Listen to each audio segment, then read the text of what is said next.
l'amour de ta parole, l'amour de ta vérité, Seigneur, que l'Esprit, que ton Saint-Esprit, Seigneur, suscite en nous.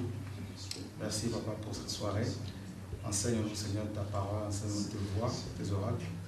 Père, au nom de Yeshua, nous prions pour que ton règne, Seigneur, demeure parmi nous ce soir encore. Nous voulons te bénir, Seigneur, en toutes choses. Nous voulons te rendre l'action de grâce pour tes bienfaits, ta fidélité, Seigneur, envers nous. Au nom de Jésus-Christ de Nazareth, notre Seigneur et Sauveur. Amen. Voilà. Y a-t-il des questions relatives à l'enseignement d'hier soir?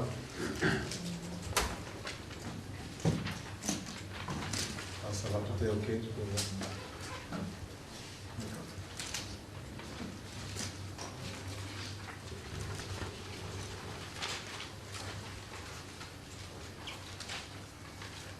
On va prendre Matthieu chapitre 13.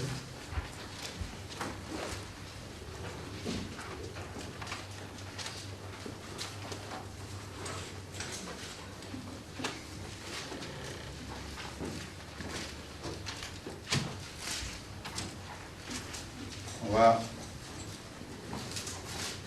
étudier cette parabole de verset 24. Ensuite, on va voir son explication à partir du verset 36 jusqu'au verset 43. Ouais.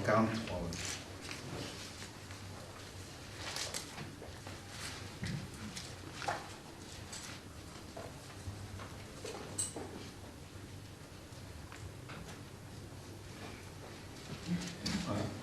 Quelqu'un peut-il nous faire la lecture?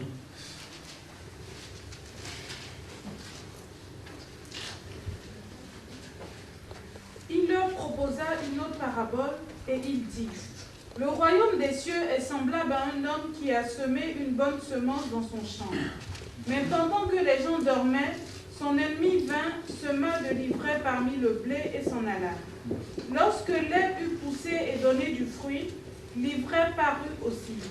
Les serviteurs du maître de la maison vinrent lui dire: Seigneur, n'as-tu pas semé une bonne semence dans ton champ? D'où vient donc qu'il y a de l'ivraie? Il leur répondit: C'est un ennemi qui a fait cela. Et les serviteurs lui dirent: Veux-tu que nous allions l'arracher? Non, dit-il, de peur qu'en arrachant l'ivraie, vous ne déraciniez en même temps le blé. Laissez croître ensemble l'un et l'autre jusqu'à la moisson, et à l'époque de la moisson, je dirai au moissonneur: Arrachez d'abord l'ivraie et liez-la en gerbes pour la brûler, mais amassez le blé dans mon grenier. Voilà. Amen. Verset 36.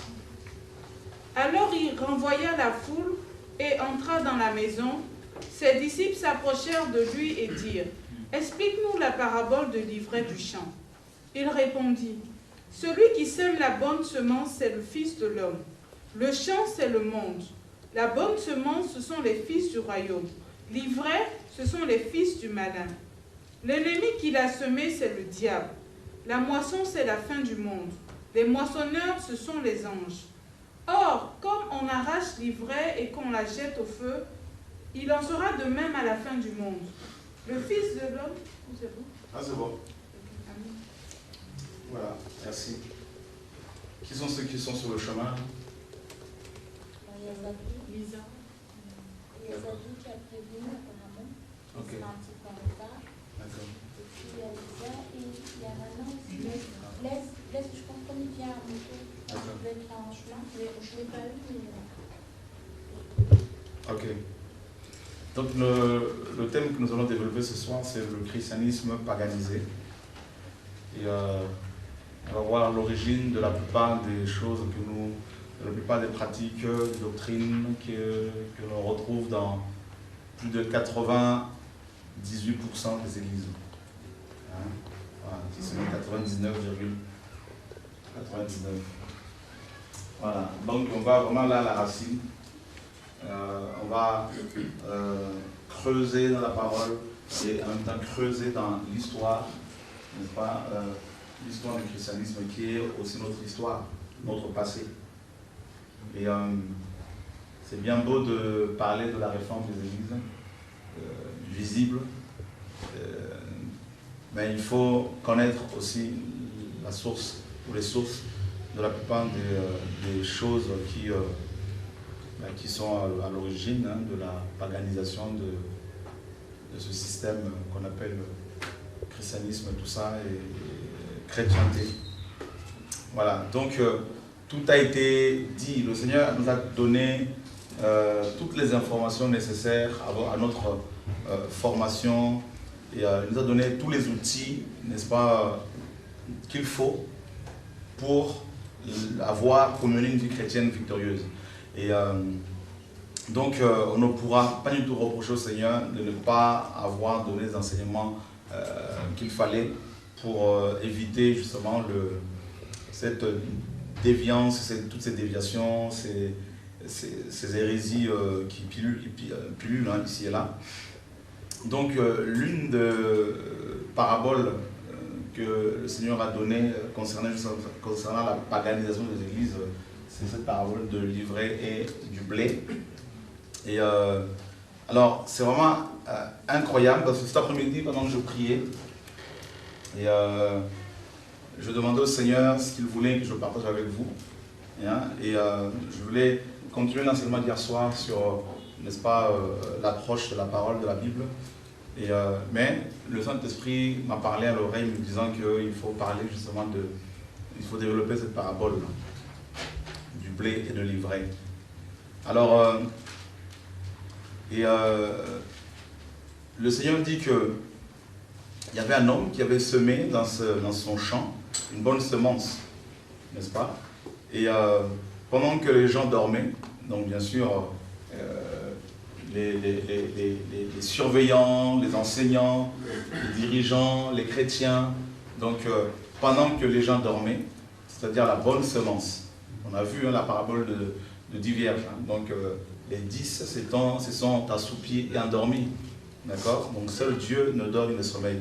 Et pendant que les gens dormaient, donc pendant que la bonne semence dormait, l'ennemi, n'est-ce pas, est venu semer, n'est-ce pas, de l'ivraie parmi le blé. L'ivraie fut semé parmi le blé. C'est très important de savoir. Amen. Voilà, semé parmi le blé. Alors, il m'a vraiment poussé à creuser. J'en parle un tout petit peu dans mon prochain livre, Entre les mains du potier, ou peut-être même dans le tout dernier, là, l'esprit de Jézabel. Voilà, je pense. Parce que, voilà. Alors, d'abord, l'ivraie.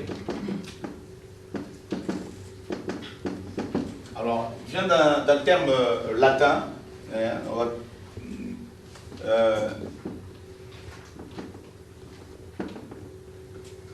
Hebraicus. Et d'un autre terme grec,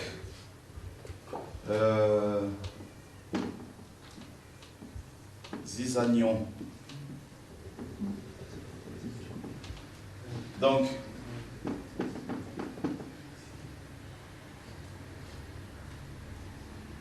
c'est Hebraicus, qui donne ivre en français, zizanion qui donne bien sûr zizanie.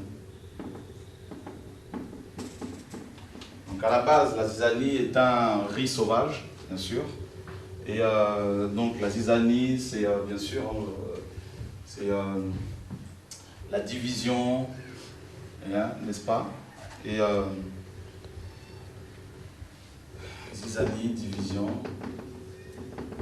dissension, trouble, tout ce que vous voulez pour faire. Donc voilà, donc vous imaginez mes amis, la bonne semence, nous dit la parole, donc le champ dans cette parabole représente le monde. D'accord? Et la bonne semence, la semence ici, c'est sperma bien sûr, sperma qui donne en français spermatozoïde. Et donc, il y a deux semences. Il y a la bonne semence et il y a la mauvaise semence. La bonne semence, c'est le blé. Donc, Donc le blé représente bien sûr l'Ecclésia.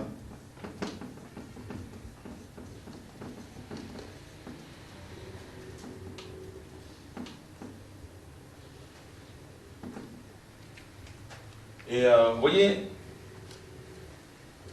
Jésus est venu. Il a bâti son église, son ecclésia. Et il n'est pas parti avec au ciel physiquement. Il a laissé sur terre. Donc, il a laissé cette ecclésia, ces chrétiens que nous sommes, sur terre comme de la bonne semence, comme des spermes. D'accord? Et on sait tous que les spermatozoïdes, lors d'une rencontre entre une femme et un homme, selon les médecins, il y a près de 50 millions de spermatozoïdes qui sont lâchés et un seul doit atteindre l'ovule. Donc, le but de sperme, c'est d'atteindre des objectifs. D'accord? Ça, c'est très important de le savoir. Donc, le but de la semence, qu'elle soit de l'ennemi ou du Seigneur, c'est d'atteindre son objectif. Donc, l'ovule. Et d'après les médecins également, d'après les scientifiques, lorsque l'ovule, sur les 50 millions, lorsqu'il y en a un, donc le premier qui atteint l'ovule, quand il rentre dedans, il ferme, il barricade tout, ferme la porte, et les autres ne peuvent pas, peuvent pas atteindre l'ovule, donc ils meurent.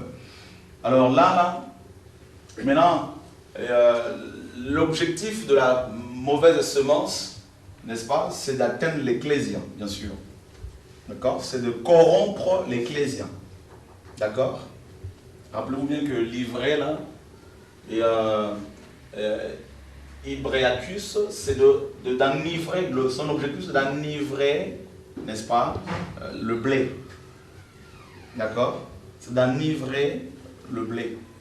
Et son autre objectif, c'est aussi, bien sûr, de créer de la zizanie, de la division, de la confusion. D'accord? Et c'est vraiment important de savoir ces choses parce que, voilà, donc, voilà, donc nous sommes sur Matthieu 13, la parabole du blé et de l'ivraie. Et c'est vraiment important les choses que le Seigneur va nous communiquer ce soir. Et comme c'est filmé, j'aimerais aussi avoir une copie de cette vidéo. Parce que pendant que le Seigneur me donnait ce message-là, voilà, j'étais vraiment... Wow, ça me nourrissait. Et donc vous allez voir que de Genèse à Apocalypse, l'ennemi a toujours voulu, n'est-ce pas, enivrer. Il a réussi aussi à enivrer certains serviteurs du Seigneur. D'accord? On parle de la vin de débauche. On a vu comment Daniel, n'est-ce pas, a eu la proposition de la part de Nabuchodonosor. Il a proposé de boire son vin, tout ça. Et on a vu également l'église de Thyatire, la Jézabel, n'est-ce pas, qui enivre les serviteurs du Seigneur. On a vu dans Apocalypse 17 cette femme qui avait une coupe, n'est-ce pas, remplie de vin de la débauche. Et le roi de la terre, nous dit la parole, était enivré, n'est-ce pas, de son vin. Et voilà le rôle de l'ivraie, d'accord, l'ivraie. Le Seigneur plante l'ecclésia, donc la bonne semence, donc le blé. Et l'ennemi ne veut pas laisser l'ecclésia fonctionner correctement. Et au milieu de l'ecclésia, n'est-ce pas, des frères et sœurs qui sont là, ici, là, dans les nations, l'ennemi est venu planter justement l'ivraie. Donc, cette l'ivraie, nous dit le Seigneur dans le verset 38. L'ivraie, ce sont les fils du malin. Voilà, les fils du malin. Donc, parmi les fils du malin, vous avez plusieurs catégories. Hein. Vous avez de ceux-là qui se disent athées, qui ne croient ni en Dieu ni au diable, n'est-ce pas? Mais ils sont quand même fils du malin, parce qu'ils n'ont pas Yahushua avec eux. Vous avez une autre catégorie des enfants du malin, c'est-à-dire les religieux. D'accord? Le Seigneur disait dans Jean 8, 44 aux pharisiens, vous avez pour père le diable, et vous voulez accomplir ses désirs, n'est-ce pas? C'est 200. Et puis, le Seigneur, dans Matthieu 3, notamment, bien avant lui, Jean-Baptiste a déjà traité les pharisiens, n'est-ce pas, de la race de vipères. D'accord? Et on voit également dans 1 Jean 3,12, Jean appelé Caïn, n'est-ce pas, enfant du malin. Il était du malin. D'accord? Voilà. Donc, vous voyez, donc il y a plusieurs sortes de fils du malin. D'accord? Et livrés. Donc les païens, les convertis, les religieux. Et tout ce monde-là, là, Satan est venu les planter, n'est-ce pas, tous ces gens, dans les assemblées. D'accord? Donc, parmi les vrais, donc notez les questions pour l'instant. Parmi les vrais, vous avez également les religieux, donc d'autres religions, bien sûr. Hein, donc, le monde, c'est le champ. Donc, voilà pourquoi il y a autant de religions. Donc, voilà. Que ce soit de religions qui se... les gens qui se réclament de la Bible, hein, donc il y aura tellement de dénominations, voilà, et le catholicisme, le protestantisme, on connaît, et puis également d'autres religions, l'islam, l'hindouisme, voilà. Donc il y a tellement de religions que ça a mis la zizanie en fait, parce que la zizanie, comme on l'a vu, hein, livré vient de ce terme grec, donc zizanion, d'accord? Zizanion donne en français zizanie. Donc le but de l'ennemi, c'est de créer la zizanie tout simplement, la division. Hein, de la dissension, de la confusion. Et je peux vous assurer qu'il a réussi à le faire, n'est-ce pas?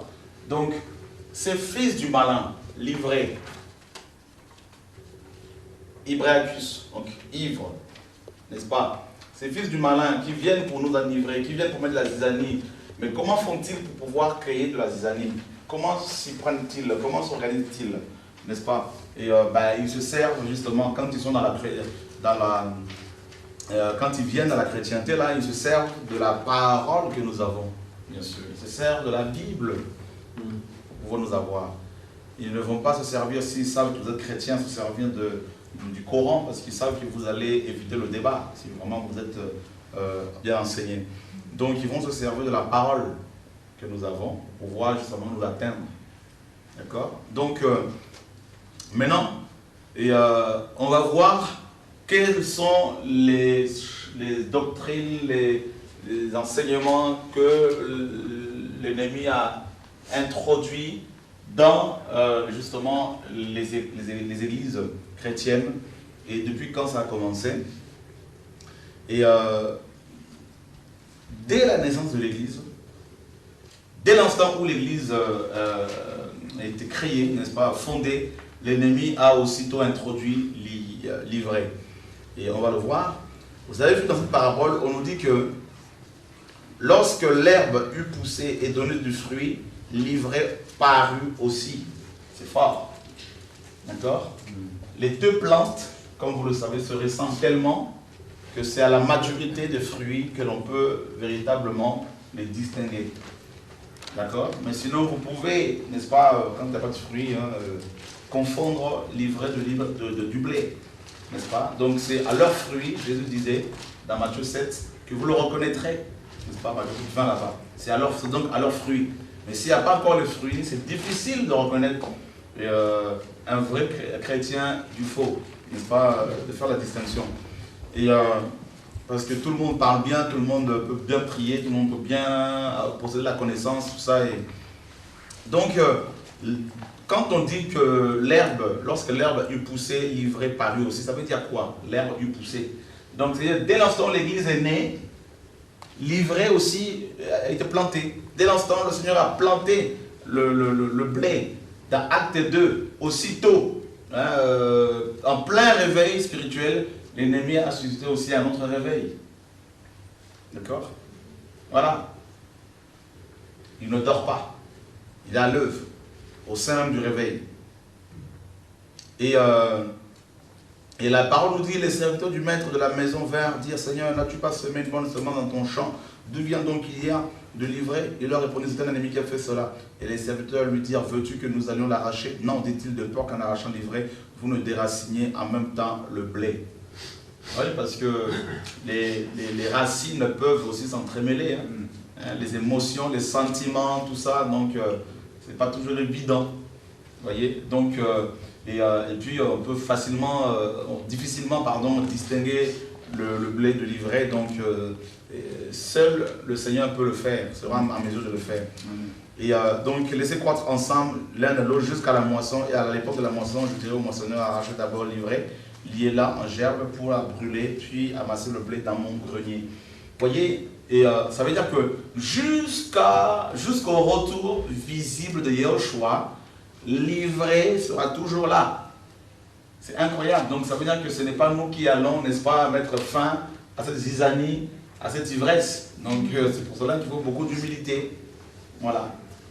Il ne faudrait pas que nous sortions, que nous allions ici et là comme des véritables Rambo, croyant que nous allons voilà, amener cette comment dire, restauration définitive, tout ça. Et non. C'est jusqu'à la moisson, c'est-à-dire lorsque le Seigneur va revenir dans Matthieu 25 là-bas, visiblement, et il dira aux anges, arrachez d'abord, livrez. D'accord? Voilà. De mon royaume, donc de la terre, du monde. Donc ça veut dire que nous devons nous préparer parce que le combat ne va pas s'arrêter. Non. Et donc on va voir dans 2 Thessaloniciens chapitre 2.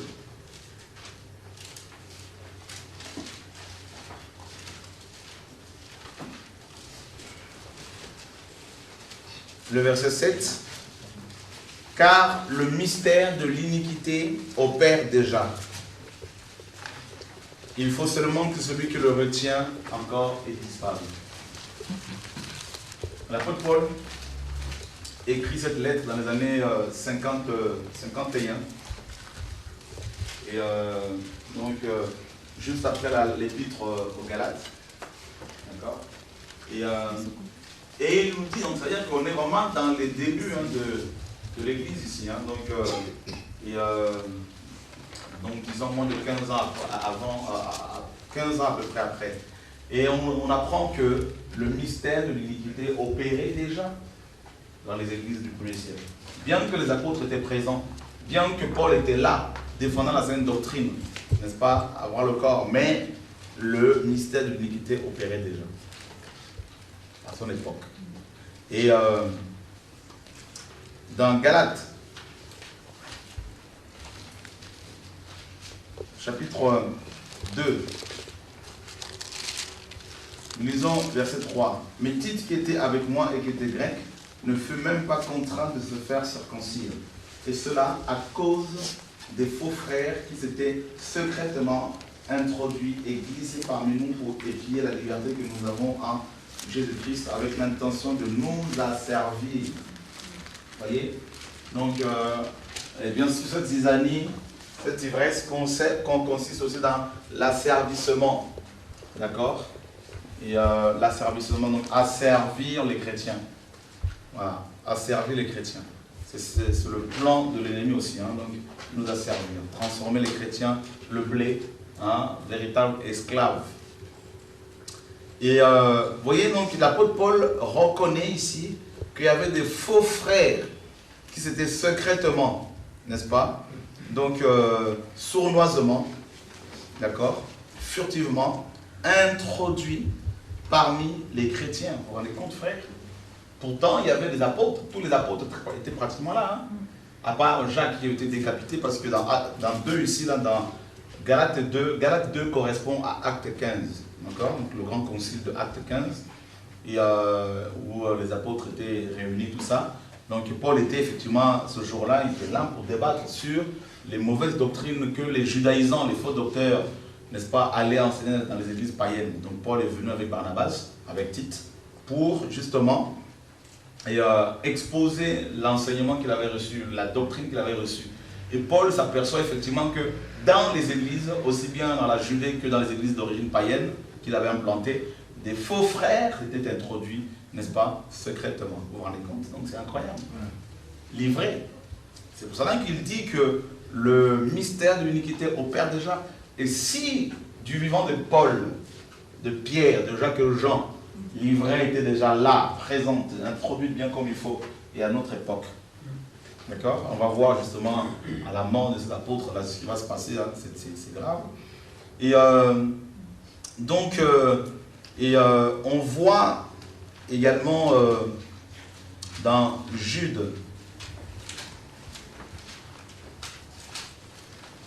le prophète,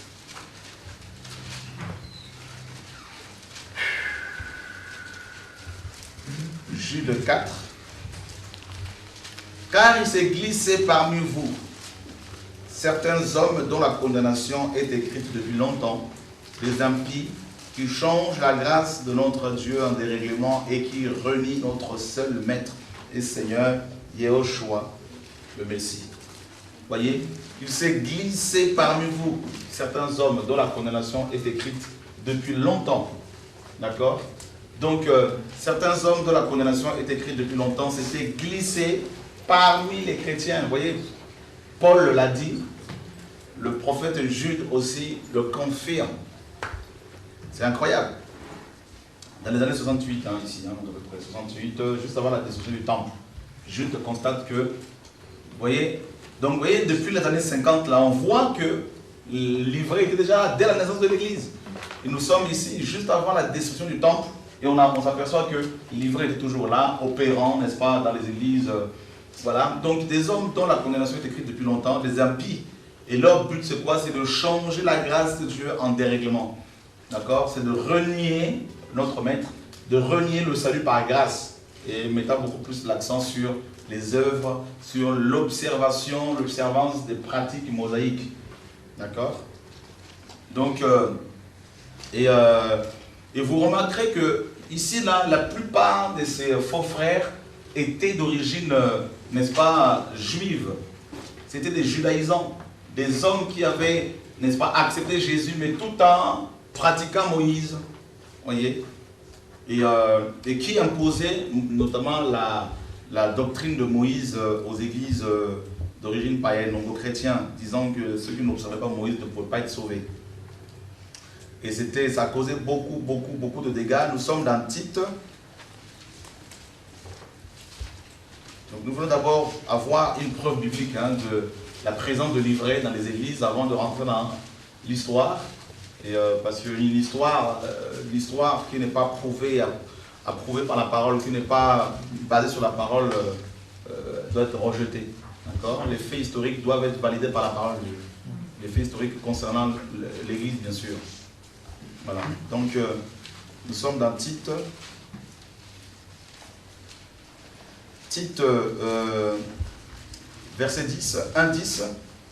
Il y a en effet, surtout parmi les circoncis, beaucoup de gens rebelles, de vains discoureurs et de séducteurs. Donc là, parmi les circoncis, donc parmi les juifs, d'accord, ça vous le savez, Paul dit qu'il y avait beaucoup de gens rebelles, de vains discoureurs, donc des gens qui savaient parler, qui maîtrisaient la rhétorique, et auxquels il faut fermer la bouche. Ils bouleversent des familles entières, enseignant pour un gain honteux ce qu'on ne doit pas enseigner. Donc vous voyez, l'ivraie ici, là, et, représente justement ces faux discoureurs, ces faux enseignements, ces faux enseignants en même temps, n'est-ce pas, qui bouleversaient les familles entières. C'est-à-dire, ils allaient dans les maisons où il y avait des églises bibliques pour renverser la foi des frères. D'accord? Des frères et sœurs. Et l'un d'entre eux, leur propre prophète, a dit: crée-toi toujours menteur, ventre, méchante bête, ventre paresseux. Et voyez, donc ce témoignage est vrai. C'est pourquoi reprends-les sévèrement afin qu'ils aient une foi saine et qu'ils ne s'attachent pas à des fables judaïques et à des commandements d'hommes qui se détournent de la vérité. Paul parle des fables judaïques. Voyez, c'est ça l'enseignement que ces judaïsants apportaient dans les églises. Voilà, donc c'était des juifs et qui enseignaient n'importe quoi. N'importe quoi. Et ça a causé beaucoup de problèmes, beaucoup d'ennuis, n'est-ce pas, dans les églises du 1er siècle. Et à chaque fois, Paul devait mettre de l'ordre. Vous voyez, un des aspects de la fonction apostolique que les apôtres ont eu à exercer, c'était la défense de la sainte doctrine. Paul le dit si bien, il a été établi pour défendre la sainte doctrine face à tous ces judaïsants. Ils ont passé leur temps à défendre la sainte doctrine face à tout ce monde-là. Et Paul le dit également dans Philippiens 3. Il dit, alors qu'il était en prison, et au verset 17, portez le regard sur ceux qui marchent selon le modèle que vous avez en nous, car il y en a plusieurs qui marchent en ennemi de la croix. Je vous en ai souvent parlé, et maintenant j'en parle encore en pleurant. Et ils ont pour Dieu leur ventre, ils ne pensent qu'aux choses de la terre, et voilà, leur fin sera la perdition. Donc il y en avait plusieurs déjà à cette époque. C'est incroyable. Paul les appelle même, certains les appellent même les apôtres par excellence dans 2 Corinthiens 11 là-bas. Voyez? Donc ils ont eu affaire à ces judaïsants. C'est incroyable. Et ils ont semé beaucoup de troubles dans les églises du 1er siècle. Pourtant, il y avait le réveil. D'un côté, il y avait le réveil, de l'autre, il y avait cette lutte-là qu'il fallait mener pour la défense, n'est-ce pas, de la saine doctrine. Et Paul dit qu'il a été établi pour cela. Il a défendu son apostolat, il a défendu la parole de Dieu correctement. Vous voyez, donc, et le travail qu'ils ont eu à mener contre les judaïsants, je crois que beaucoup d'entre nous ne l'ont pas encore fait. Et je ne sais pas si on en sera capable. Bien sûr, si Dieu nous rend, il n'y a pas de souci, mais je crois que beaucoup tomberaient dans la dépression, hein, parce que ils ont lutté, n'est-ce pas, bec et ongle, toutes des nuits entières, des journées entières, des mois, des années entières pour défendre la saine doctrine contre justement l'ivraie, n'est-ce pas? L'ivraie, comme on l'a vu, qui vient du latin Ibraeacus, qui donne en français ivre, et puis ivraie qui vient du grec zizanion, qui donne en français zizanie, division, dissension. Vous avez vu, il y avait tellement de divisions dans les églises bibliques aussi. À cause de ces faux enseignements, ça a semé de la division, ça a bouleversé des familles entières. Ça a renversé la foi de certains. Allons voir ce que l'apôtre Paul nous dit dans Timothée là-bas. 2 Timothée, chapitre 2, verset 17 au verset 18. Donc nous sommes en train de vous donner des preuves bibliques hein, de la présence de l'ivraie dans les églises primitives. Donc on a d'abord identifié ici avec tous les versets que je vous ai donnés, là on identifie d'abord donc l'ivraie, donc les hommes en tant qu'ivraie, les faux enseignants, d'accord? Et les fausses doctrines, on va le voir après. Donc d'abord nous identifions l'ivraie comme étant représenté par les faux docteurs, les faux enseignants, les faux chrétiens. Ensuite il y a l'ivraie qui représente les fausses doctrines. Et il y a l'ivraie qui représente le péché. D'accord? Et en gros, l'ivraie représente aussi la religion. Voilà, la religion. Et dans 2 Timothée 2, au verset 16, Paul dit à Timothée, évite les discours vains et profanes. Donc déjà, l'ivraie, ces hommes, ces docteurs, n'est-ce pas, avaient des discours profanes, des discours, n'est-ce pas, discussions folles.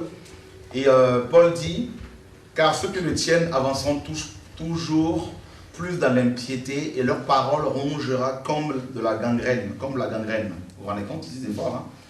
N'est-ce pas? Donc, ce que Paul dit, le terme employé est très fort. Et il dit que leur parole rongera comme la gangrène. De ce nombre sont Hyménée et Philette qui se sont détournés de la vérité, disant que la résurrection est déjà arrivée et qui renversent la foi de quelques-uns. Et ça, c'est fort. Vous voyez? Donc, et ça, là, mes amis, là, c'est quelque chose. Hein. Hyménée et Philette, nous dit Paul, n'est-ce pas, c'était éloigné de la vérité, n'est-ce pas? Et qu'ils ont commencé à enseigner de fausses doctrines, disant même que la résurrection avait déjà eu lieu. Littéralement, l'enlèvement avait déjà eu lieu. Qu'il fallait plus s'attendre à être enlevé. Il fallait maintenant vivre sa vie comme il fallait, tout ça, la licence. Et que Paul, les enseignements qu'il apportait n'étaient pas corrects, il ne fallait pas l'écouter. De partout où ils allaient dans les églises, dans les villes, ils disaient aux gens d'écouter pas les enseignements de Paul, parce que Paul est complètement à côté. Paul, qui vous parle de l'enlèvement de l'église, c'est faux. Et on nous dit que la foi de quelques disciples était renversée. Vous voyez l'ivraie? Comment ça opère? Donc les choses que nous vivons actuellement, mes amis, ne sont pas... c'est pas nouveau, hein, elles ne sont pas nouvelles, ce sont des choses qui existent et que les apôtres ont eu à combattre, n'est-ce pas, de leur vivant. Et voilà. Et au verset 23 de 2 Timothée 2, repousse les discussions folles et inutiles, sachant qu'elles font naître de querelles. Vous voyez? Donc il y avait plusieurs querelles, hein, vous voyez, hein, des dissensions dans les églises, tout ça. Ça, c'est le but c'est la zizanie en fait. Vous voyez, c'est l'ivraie. Vous voyez, l'ivraie. Planté bien comme il faut. Et l'ennemi s'amuse avec ses ouvriers qui semaient de la zizanie partout. Voilà. Et donc, voilà pourquoi il y avait des surveillants. N'est-ce pas? Ils veillaient à ce que la doctrine soit enseignée correctement. Donc, les épiscopos, les gardiens, les surveillants, des gens qui avaient la maturité, qui étaient matures et qui veillaient à ce que la doctrine soit respectée. N'est-ce pas? C'est très important qu'il y ait des surveillants. C'est bien beau qu'il y ait des jeunes dans le ministère, tout ça, mais il faut qu'il y ait des vieillards, des gens qui ont de l'expérience pour veiller à ce que la doctrine soit correctement appliquée. Voilà. Donc, livrer. Donc on a vu, hein, on peut lire, hein, il y en a plusieurs. Hein, et regardez ce que l'apôtre Jean nous dit dans 2 Jean 7. Car plusieurs séducteurs sont entrés dans le monde et ne déclarent pas publiquement que Jésus-Christ est venu en chair. Celui qui est tel, c'est le séducteur et l'antéchrist. Voyez? Donc, plusieurs séducteurs, donc livrés. Plusieurs séducteurs sont entrés dans le monde. Vous voyez? Donc, plusieurs séducteurs sont entrés où? Dans le monde. Le monde, c'est le champ, n'est-ce pas? Et le but, c'est de séduire les chrétiens, bien sûr, de les détourner de la foi véritable. Et Jean les appelle les antéchrists. Voilà, justement, livrés. Un autre aspect de livrer, c'est voilà, les antéchrists. Anté, c'est avant Christ. Anti, c'est contre. Voilà. D'accord? Et regardez ce que Jean nous dit dans 1 Jean 2, 18. Petits enfants, c'est la dernière heure. Et comme vous avez appris qu'un antéchrist vient, il y a maintenant plusieurs antéchrists. Par là, nous connaissons que c'est la dernière heure. Ils sont sortis du milieu de nous, mais ils n'étaient pas de nôtre. N'est-ce pas? Ils sont sortis du milieu de nous, mais ils n'étaient pas de nôtre. Car s'ils avaient été de nôtre, ils seraient demeurés avec nous. Mais cela est arrivé afin qu'il soit manifeste que tous ne sont pas des nôtres. Vous vous rendez compte ici, c'est terrible. Ils sont sortis du milieu de nous. Waouh! Et on a vu que l'ivraie est planté parmi le blé. D'accord? Et rappelez-vous bien que les deux plantes, hein, avant que le fruit n'arrive à la maturité, tout ça là, les deux plantes se ressemblent. D'accord? Voyez? Et Jean dit, ils sont sortis du milieu de nous. C'est fort. Donc il y a eu de la rébellion. Et Paul, dans Acte 20, il dit aux anciens d'Éphèse, je sais qu'à mon départ, il y aura des gens qui vont s'introduire, des loups ravisseurs, des loups cruels, qui n'épargneront pas de troupeaux. Il y aura des gens qui vont partir également en rébellion, entraînant les disciples après eux. Vous voyez? Il y a un mouvement qui vient de l'extérieur et un autre qui vient de l'intérieur. Vous voyez? C'est fort. Hein? Donc, mes amis, il y a tellement de passages. Et Jean, dans 3 Jean, pardon, il dit quoi? Il dit, j'ai écrit quelques mots à l'église, mais Diotrephe qui aime à être le premier parmi eux ne nous reçoit pas. C'est pourquoi je rappellerai les actes qu'il commet en tenant contre nous de méchants propos. Non content de cela, il ne reçoit pas les frères, et ceux qui voudraient le faire, il les empêche et les chasse de l'église. C'est fort. Donc alors là, nous avons maintenant un autre exemple précis de quelqu'un qui avait une vision pyramidale, n'est-ce pas? Donc c'est vraiment la première mention pour moi de la vision pyramidale dans les églises primitives. Et c'est Diotrephe. Diotrephe qui aimait à être le premier. D'accord? Voilà. Et qui s'était carrément emparé de l'église où il était. Il chassait les gens, les missionnaires. Il chassait même les apôtres qui voulaient venir là-bas. Et ceux et celles qui contestaient son autorité, il le chassait de l'église. Vous vous rendez compte, frère? Jean était encore là. Là, nous sommes dans les années 85 à peu près. L'ancien Gaius, tout ça. Donc, Jean était encore là. Paul était déjà décapité, c'est sûr. Hein, il a été décapité dans les années 67, 68 par là. Donc, mais Jean était là. Mais Diotrephe a quand même pris en otage une église. Vous voyez, livré. Il y a tellement de passages que nous pouvons lire. Il y en a plein que nous pouvons lire pour montrer que l'ivraie était là. D'accord? L'objectif, c'est de paganiser le christianisme. C'était ça, l'objectif. Mais tant que les apôtres étaient là, ça allait. Ils veillaient sur la doctrine. Ils corrigeaient. Ils envoyaient des missionnaires qui allaient reprendre, qui allaient corriger, qui allaient redresser. Tout ça. Voilà. Amen. Et les fausses doctrines commençaient également à rentrer, bien sûr. Qui dit faux docteur dit fausse doctrine.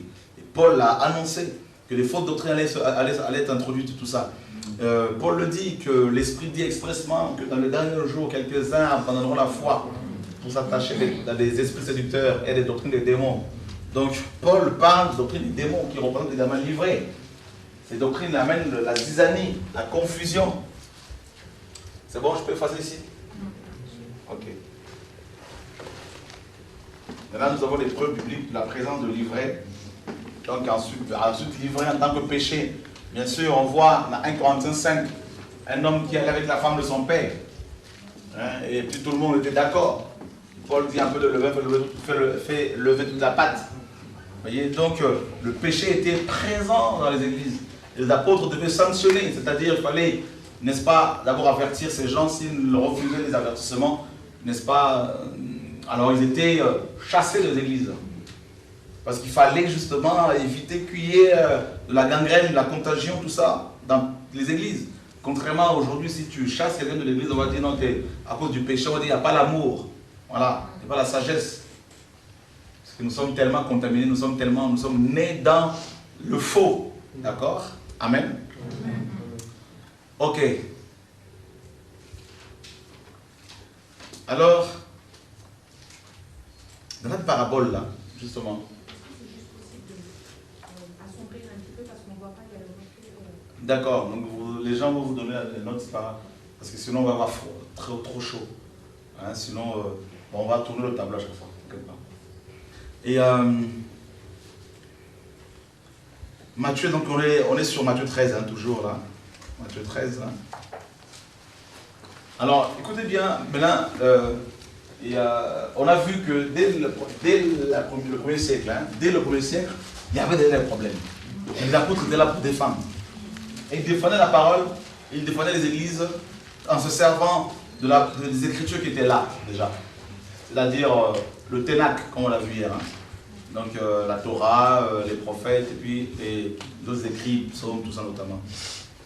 Mais, quand le temple de Jérusalem va être détruit, en l'an 70, vous savez, à l'époque, il y avait quand même une forte concentration de chrétiens dans la Judée, à Jérusalem, n'est-ce pas? Donc il y avait une forte concentration de chrétiens là. D'accord? Et là, quand le temple va être détruit, eh bien, ça va être un peu beaucoup plus compliqué parce que les gens s'étaient dispersés. Les chrétiens avaient quitté la ville de Jérusalem, la Judée, n'est-ce pas? À cause de la persécution. Et donc du coup, ce sont les églises d'origine des nations, donc païennes, qui vont maintenant prendre le relais. Suivez bien l'enseignement. D'accord? Là, nous entrons maintenant un peu plus dans l'histoire. Et il y avait un groupe de chrétiens, Ébionime, qui veut dire pauvre.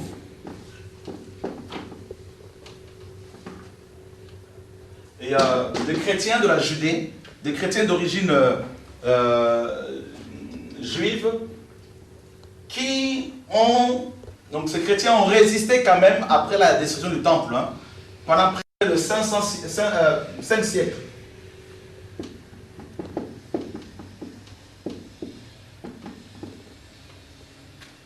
Ils ont résisté. D'accord? Donc le temple va être détruit en l'an 70. Et Yahushua disait que, dans Luc 21, il disait que, notamment dans Matthieu 24, que le temple allait être détruit et que les Juifs allaient disperser dans le monde entier. D'accord? Il avait annoncé. Donc en parlant de l'église, il parlait aussi de l'église de Jérusalem. Et c'était l'église la plus importante à l'époque. À l'époque d'avant la destruction du temple. Alors que s'est passé? Pour juste un rappel historique. En l'an 66, avant Yahushua, enfin après Jésus-Christ, pardon, un grec sacrifie un oiseau dans une synagogue de la Judée. Ça va provoquer la colère des Juifs, n'est-ce pas? Orthodoxes, ultra-orthodoxes. Et cette révolte va se généraliser dans toute la Judée contre les étrangers. Et ensuite, les zélotes,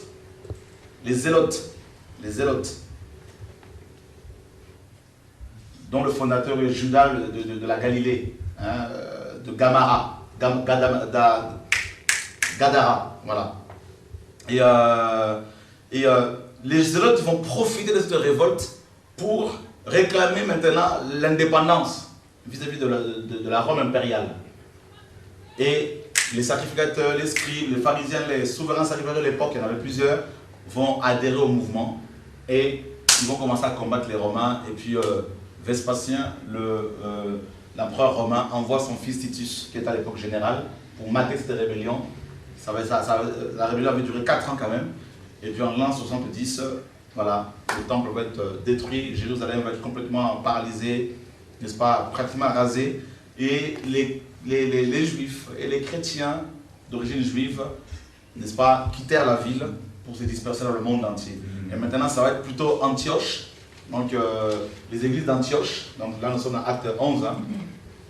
On voit l'église d'Antioche, et les églises d'origine païenne qui vont maintenant prendre le relais, n'est-ce pas. Antioche va être de nouveau le centre du christianisme, alors qu'à l'époque c'était Jérusalem, donc là ça va être Antioche, d'accord. Et c'était les Grecs, il y avait beaucoup de Grecs, donc maintenant, qu'est-ce qui va se passer, frère? Lorsque Jean, le dernier apôtre, va mourir, il n'y avait plus d'apôtres. De l'agneau. Ils avaient des disciples, bien sûr, mais il n'y avait plus d'apôtres d'agneau pour défendre les doctrines. Plus personne ne pouvait dire qu'il était apôtre, qu'il avait vu le Seigneur. Vous avez compris pourquoi Paul mettait toujours l'accent sur, n'est-ce pas, sur l'apostolat. Pourquoi il devait tout le temps défendre son apostolat? Parce que les gens lui disaient, toi, Paul, tu n'es pas comme Pierre parce que tu n'as pas vu Jésus physiquement. Donc tu ne peux pas prétendre l'enseigner. D'accord? Voilà. Pierre l'a vu, Jean l'a vu, Jacques l'a vu. Ils ont mangé avec lui pendant 3 ans et demi, mais toi, tu ne l'as pas vu. Paul disait, ben, je l'ai vu comme un avorton, oui, je l'ai vu sur le chemin de Damas. Il m'est apparu aussi à moi comme un avorton. Vous comprenez? Donc maintenant, plus aucun apôtre qui avait vu Christ physiquement ne pouvait prétendre défendre la sainte doctrine parce que tous étaient morts. Vous comprenez? Alors, il y a eu davantage des hérésies qui se sont développées. Rappelez-vous bien que Jérusalem n'était plus le centre du christianisme. C'était maintenant Antioche, c'était Rome. Et c'était des villes païennes. D'accord? Alors, imaginez un peu ces églises qui étaient issues des nations païennes, n'est-ce pas, ont subi une forte influence, n'est-ce pas, de celle-ci. Une forte influence culturelle, n'est-ce pas, des nations d'où elles sont sorties. Alors, qu'est-ce qui va se passer? Il y a eu vraiment un vide. D'accord? Jean est mort, d'après l'histoire, dans les années 100. Il est mort quand même très très vieux. Et l'apôtre, il y a eu un vide. Alors, des fausses doctrines commençaient à se développer ici et là, tout. Et que faire pour pouvoir combler ce vide? Alors, c'est là le problème, justement. C'est là que ça devient intéressant parce que là, c'est là que l'ivraie va de plus en plus opérer. D'accord? Vous devez vous rappeler que le judaïsme avait 3 choses fondamentales, le judaïsme antique. Premièrement, il y avait le temple. Deuxièmement, le sacerdoce. Et ensuite, les sacrifices. D'accord? Et vous allez voir que quand Yeshua est venu, quand Jésus est venu, il était lui-même le temple de Dieu. Il était lui-même le prêtre. D'accord? Le souverain prêtre. Il était lui-même le sacrifice. D'accord? Donc il a accompli parfaitement ces choses-là. Ces trois choses sont réalisées, se sont accomplies en Christ. Et quand l'Ecclésia est née, quand il a fondé l'Ecclésia était la seule organisation religieuse, si on peut parler de la religion, quoique ce n'est pas une religion, où il n'y avait pas de temple, il n'y avait pas de prêtre ordonné, il n'y avait pas de sacrifice non plus qui devait être fait, tout ça. Mais par contre, les églises d'origine païenne, après la destruction du temple, les églises d'Antioche, d'Éphèse, les églises de Rome, surtout Rome, ce qui va nous intéresser là, c'est Rome, l'église de Rome là. Qu'est-ce qui s'est passé justement? Eh bien, dans ces villes d'origine païenne, il y avait ces trois choses, parce qu'il y avait, plusieurs religions. Hein. Donc dans ces villes païennes, il y avait des temples païens, parce que les Grecs avaient un panthéon rempli de divinités, hein. Ils avaient des temples, d'accord? D'Apollon, de Zeus, tout ça. Et chez les Romains, plein également. Il y avait également des temples, il y avait également des sacrifices et des prêtres ordonnés. Donc ces chrétiens qui étaient dans ces villes d'origine païenne vont commencer à être influencés par les religions étrangères, les religions païennes. Alors dans Romains chapitre 12, quelqu'un pourra-t-il nous lire le verset 1er?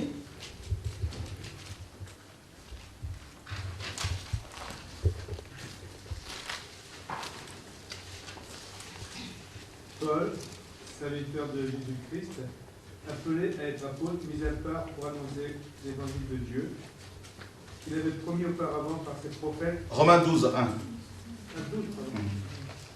Je vous exhorte donc, frères, par les compassions de Dieu, à offrir vos corps comme un sacrifice vivant, saint, agréable à Dieu, qui sera de votre part un culte raisonnable. Verset 2. Ne vous conformez pas au siècle présent.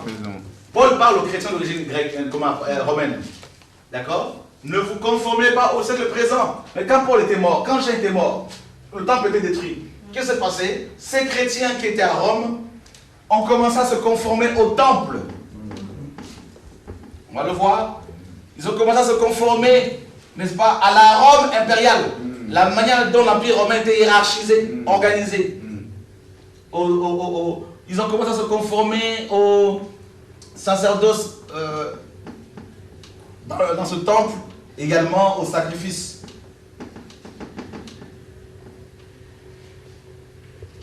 La parole de Paul n'a pas été suivie, et voilà pourquoi l'église romaine est née. D'accord? Voilà, l'église catholique et romaine.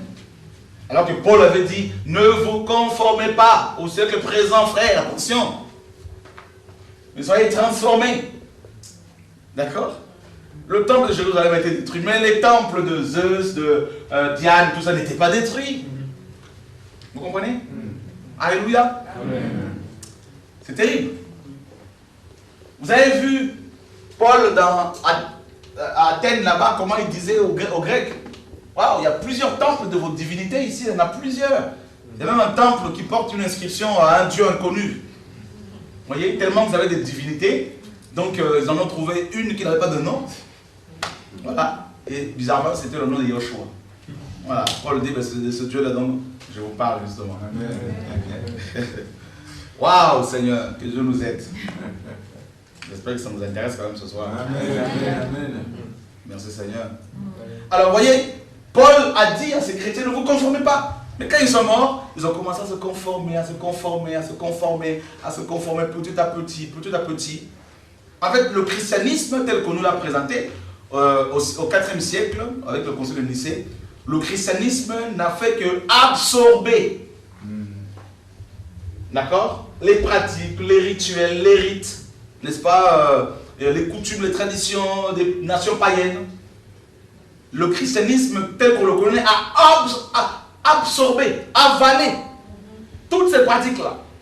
Et ça a donné naissance à ce que nous voyons aujourd'hui, là, toutes ces bizarreries que nous connaissons aujourd'hui, qu'on appelle église, chrétien, pasteur, apôtre, docteur, prophète, tout ce que vous voulez. Amen. Amen. On peut continuer? Amen.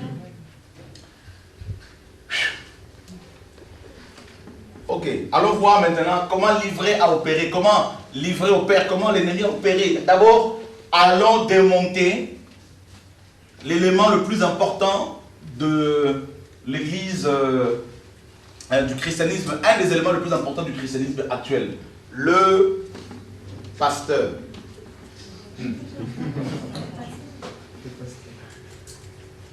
D'accord? Alléluia. Amen.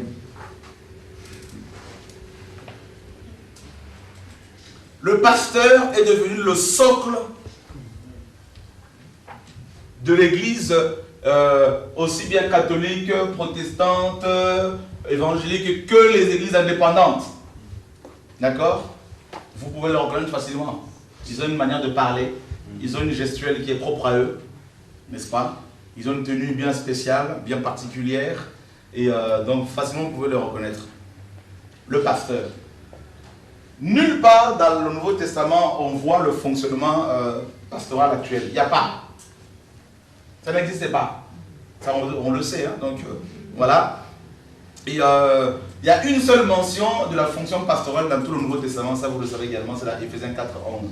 Il a établi les uns comme apôtres, les autres comme prophètes, les autres comme docteurs, les autres comme pasteurs, n'est-ce pas? Et là encore c'est au pluriel, et c'est poimen en grec, qui veut dire bien sûr, n'est-ce pas, poimen, donc berger.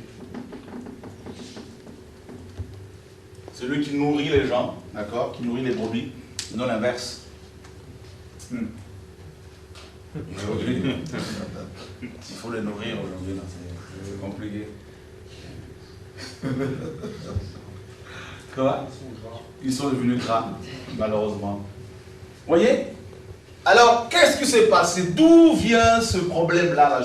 Je ne parle pas non plus ne pensez pas que je remplace le pasteur par les prophètes, les docteurs, c'est pas ça. Parce qu'il y a des enseignants qui parlent de la réforme de l'église aux États-Unis qui disent non, il ne faut plus de pasteurs, il faut des apôtres, des prophètes.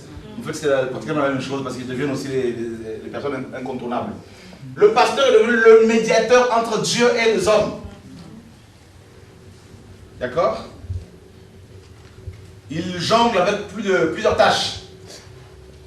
Il travaille 46 heures par semaine. À peu près. D'accord? D'où vient ce problème-là? Posez-moi la question. D'où vient ce problème? Là, depuis la chute d'Adam et Ève. Adam tombe, Dieu l'appelle, il se cache. Dieu va dans Exode 19, Exode 20, parler aux enfants d'Israël. Allons lire cela. Nos maladies sont plus, ont des origines tellement lointaines. Hein.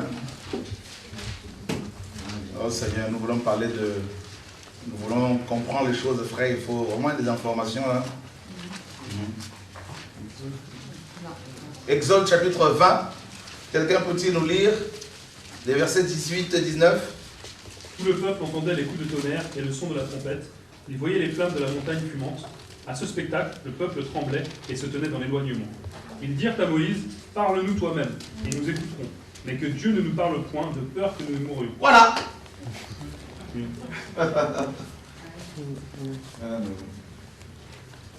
Nous ne voulons pas aller nous-mêmes devant Dieu.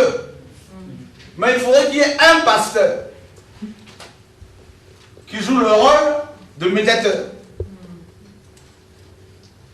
entre Dieu et nous. Vous voyez? Et c'est terrible, frère, que cette vidéo soit diffusée massivement. Le peuple établit Moïse dans une vision pyramidale. C'est pour cela que Moïse un jour dira que cela ne plaise au Seigneur, que cela plaise au Seigneur afin que son peuple, tout son peuple soit composé des prophètes. Moïse en avait marre d'être, mes amis, voilà, le médiateur entre Dieu et le peuple. Voyez? Donc, le peuple dit à Moïse, non, non, non, non, dis à Dieu de ne plus venir nous parler. Voyez? Et dans 1 Samuel 8, le peuple a continué dans cette vision-là. Le peuple dira à Samuel, écoute, nous voulons un roi sur nous. D'accord? Nous ne voulons plus que Dieu soit notre roi. Mais nous voulons un homme, un seul. D'accord? Dieu dit à Samuel, ce n'est pas toi qui le rejettes, c'est moi qui le rejettent. Donc ça là, cette vision de vouloir être toujours dirigé par un homme là, c'est dans chacun de nous là, c'est dans nos gènes. Voyez? Et maintenant, dans l'histoire de l'Église, ça a commencé précisément, on a vu Diotrephe, n'est-ce pas? Mais il y a eu surtout un homme du nom de, n'est-ce pas, de Ignace.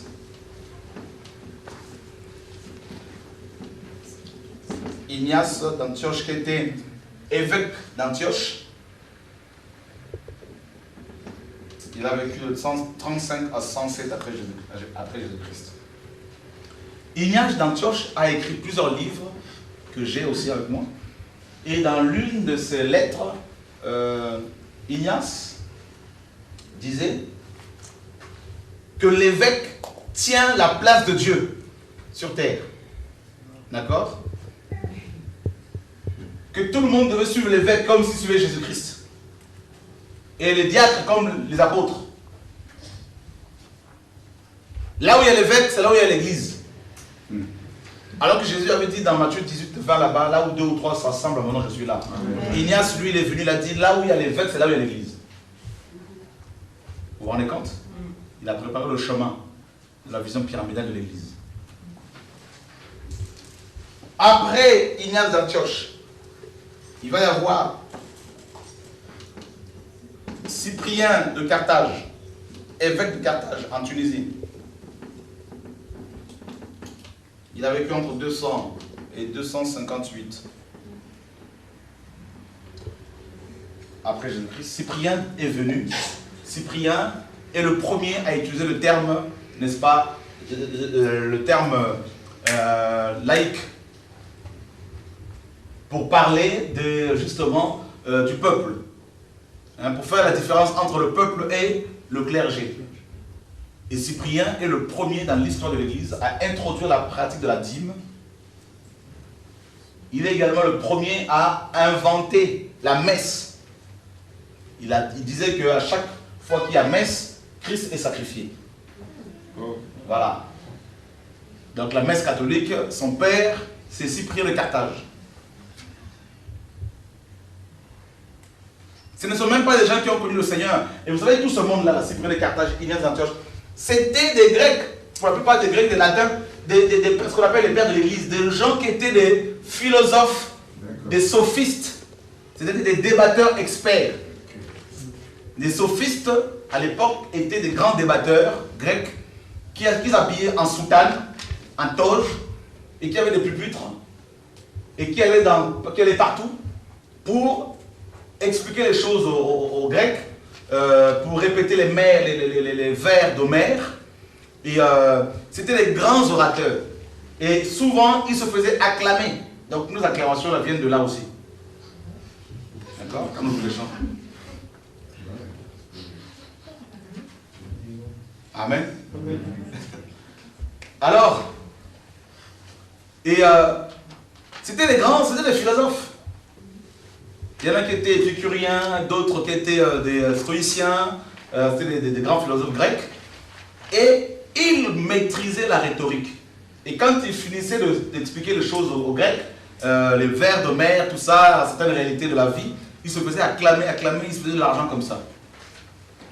Donc, à l'absence des apôtres, ces hommes, ces philosophes grecs, ces sophistes, il y en a qui s'étaient convertis, comme Ignace d'Antioche, Tertullien, tout ça, Clément d'Alexandrie, ils s'étaient convertis au christianisme, mais ils ont gardé leur philosophie.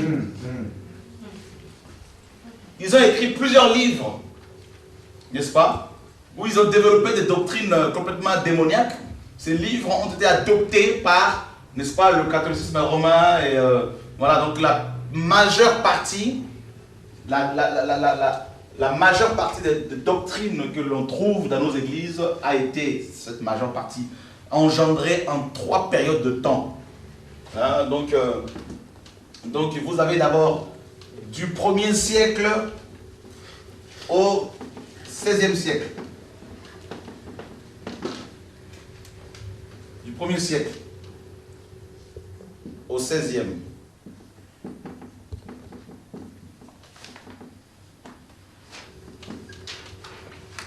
Et le deuxième temps, c'est du 16e au 18e. Et ensuite, du 18e à aujourd'hui. D'accord? Alors, du 1er siècle à la réforme protestante, il y a tellement de choses qui ont été introduites par les sophistes, par les pères de l'Église, n'est-ce pas? Tellement de choses qui n'avaient rien à voir avec la parole de Dieu. Le christianisme n'a pas détruit le paganisme, il a adopté. D'accord? Et que Dieu nous aide. Alors, il y a Clément d'Alexandrie. Clément d'Alexandrie, vous entendez parler souvent de lui aussi là, je sais pas, ici et là. Clément d'Alexandrie.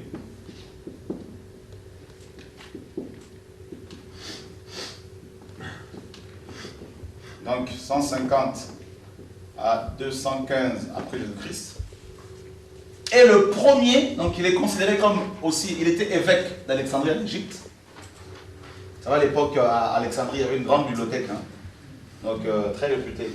Et Clément d'Alexandrie est le premier à utiliser le terme aller à l'église. Donc à chaque fois que tu dis je vais à l'église, donc tu as pour père, tu dois savoir que ton père est Clément d'Alexandrie. Parce qu'on ne peut pas aller à un endroit alors que nous sommes cet endroit. D'accord? Donc vous voyez, au milieu du 2e siècle, l'église est devenue un endroit spécifique. Là, il n'y avait pas encore de bâtiments, c'était des maisons, mais quand même, on pouvait facilement dire aller à l'église. Donc, c'était livré, petit à petit, livré, commencer à travailler, voyez, à travailler, à introduire les fausses doctrines, tout ça. Et le christianisme s'est paganisé bien comme il faut. Oh Seigneur, aide-nous. Alléluia. Amen. Alors, Clément d'Alexandrie. Tertullien. Vous entendez aussi parler de lui. 150 à 210 par là. Il est le premier à utiliser le terme Trinité. D'accord? Dans ce livre, que vous pouvez trouver aussi sur le net ici et là, dans les librairies chrétiennes, et Trinité. Et ils ont introduit quand même plusieurs choses. Tertullien, Clément d'Alexandrie, Cyprien de Carthage étaient pour la suprématie de l'évêque de Rome. D'accord? Donc le Clément de Rome également, Clément de Rome est mort dans les années 100. Donc c'était pour la suprématie de l'évêque de Rome. Et donc ils ont écrit plusieurs livres qui ont été utilisés pour bâtir le christianisme. Et ensuite, il y a eu au 4e siècle un monsieur que vous connaissez tous, hein, Constantin. Ah oui, très connu.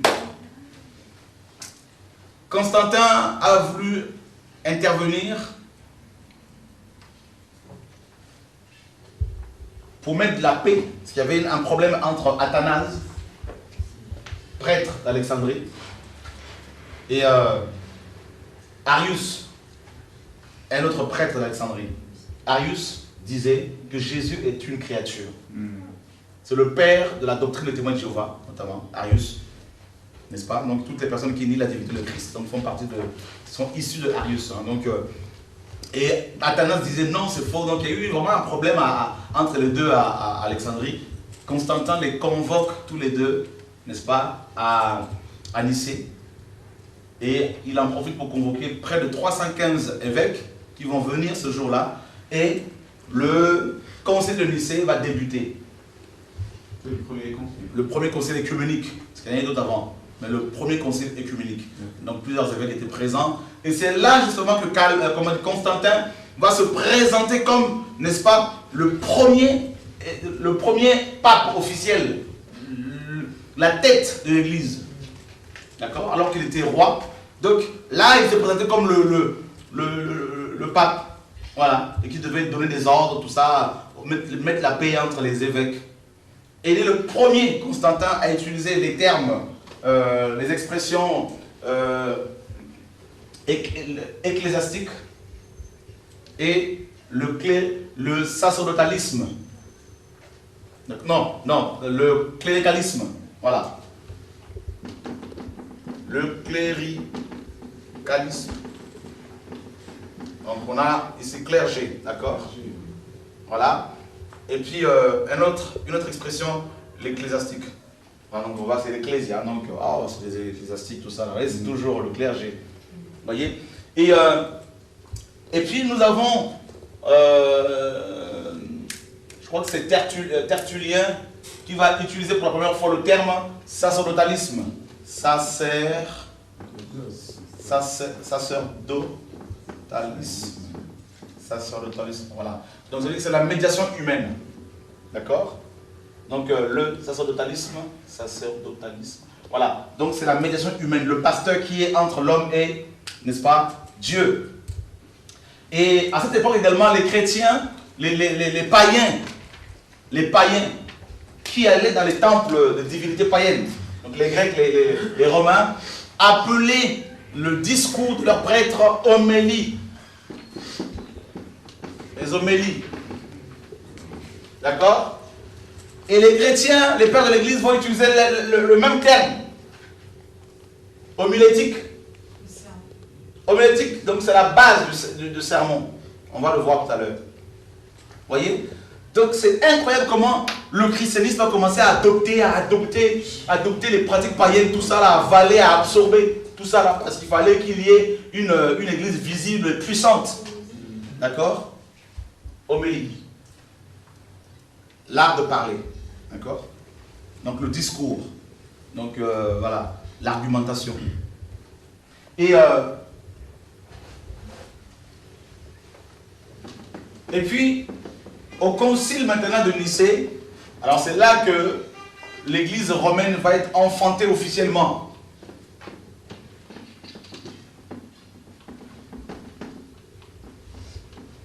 Donc les termes repas du Seigneur, communion fraternelle furent abolis, remplacés par, n'est-ce pas, l'Eucharistie, d'accord? Donc le petit machin là, rond là, l'hostie. Donc voilà, donc vous voyez la sphéricité de ce bout de pain nous parle du dieu soleil égyptien. Vous voyez, donc c'est incroyable. Et donc à cette époque, vous allez poser vos questions après, mais pas que. À cette époque, la théologie et le ministère faisaient partie des domaines réservés du prêtre. Et l'ordination était le rite d'initiation. Donc il fallait passer par l'ordination pour faire partie de ce monde, de ce club fermé. D'accord? Sachant que l'ordination, donc là ils ont imposé l'ordination. L'ordination vient de ordre. Et à la base, chez les Grecs, c'était question de l'ordre des médecins, tout simplement. D'accord? Donc maintenant, pour faire partie de l'ordre du clergé, il fallait être ordonné.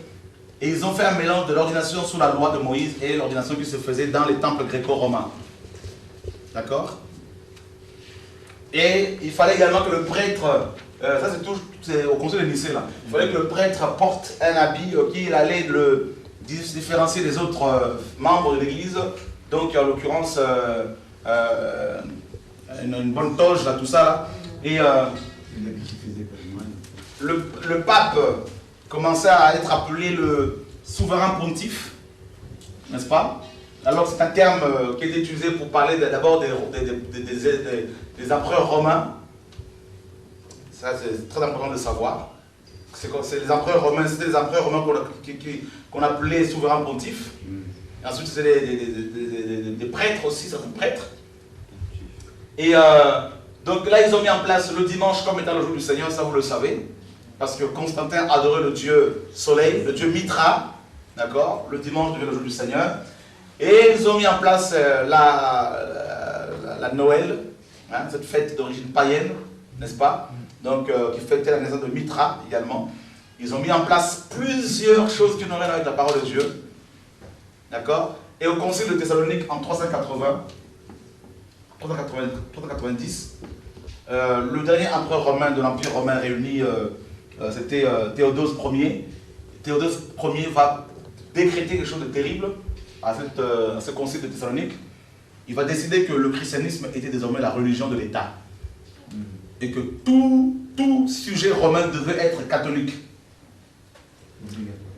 C'était une obligation. Donc là, il y a eu une adhésion massive des sujets romains, parce que l'Empire romain était quand même un grand empire, le plus grand empire que le monde ait connu.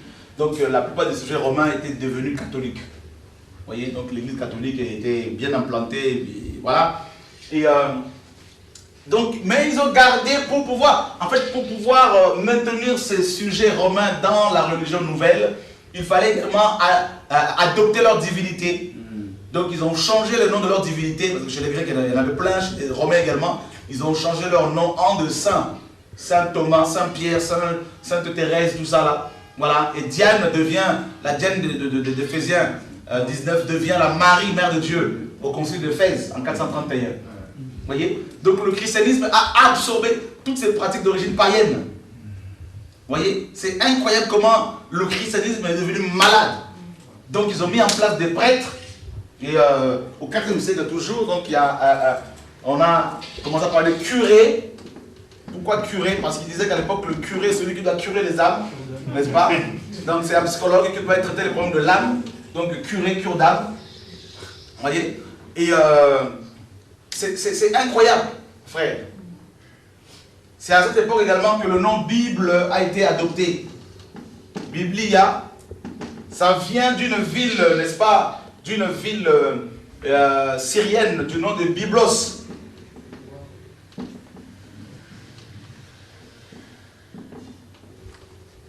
D'accord? C'est par cette ville-là que transitaient les parchemins, les papyrus, tout ça. Et donc, Byblos. Donc, ils ont tout un... Il y a eu un mélange. On a introduit des pratiques d'origine païenne dans le christianisme. Et Constantin est le premier... L'empereur romain Constantin est le premier homme dans l'histoire du christianisme à introduire la pratique de la construction des bâtiments d'église sur les ossements des chrétiens morts. D'accord? Les bâtiments d'église ont commencé à exister à partir de Constantin Ier et ils le faisaient construire sur des ossements, sur les tombes des morts chrétiens. D'accord? Parce que comme ils étaient appelés saints, donc alors voilà, ces temples, ces cathédrales étaient devenues voilà, des lieux sacrés. D'accord? C'est là qu'on a commencé à construire, regardez toutes vos questions, à construire des temples, tout ça là, et des bâtiments d'église. Et ça a commencé à s'étendre un peu partout dans tout l'Empire romain. Donc vous voyez, le centre du christianisme n'était plus Jérusalem, c'était carrément Rome. À l'époque, il y avait une guerre entre Rome et Antioche. Vous voyez? Rome, Antioche, et un tout petit peu Alexandrie. C'est trois villes, mais deux villes d'origine païenne. Alors vous comprenez pourquoi nos églises sont devenues malades, parce que la base même, c'est la religion mondaine, c'est le monde, la base du christianisme actuel, mes amis. C'est quoi? C'est la sorcellerie, la magie, voilà, les panthéons d'origine païenne, les divinités des panthéons d'origine divine, païenne, pardon. Voilà, donc, c'est incroyable. Alors, au 4e siècle, il y avait un monsieur qu'on appelait Augustin d'Hippone, très connu, un évêque, d'accord, originaire d'Italie, toujours Italie, Rome, et qui a mis en place ce qu'on appelle la doctrine de la prédestination. Ça veut dire que Dieu, d'après lui, aurait destiné certaines personnes à l'enfer et d'autres au ciel. Donc Dieu a destiné certaines personnes à l'enfer et d'autres au ciel. Donc ça ne serait plus à rien tellement d'évangéliser, parce que Dieu sait d'avance qui sont ceux qui partiront au ciel et qui sont ceux qui partiront dans le feu. Vous voyez? Donc, et ensuite, il y a eu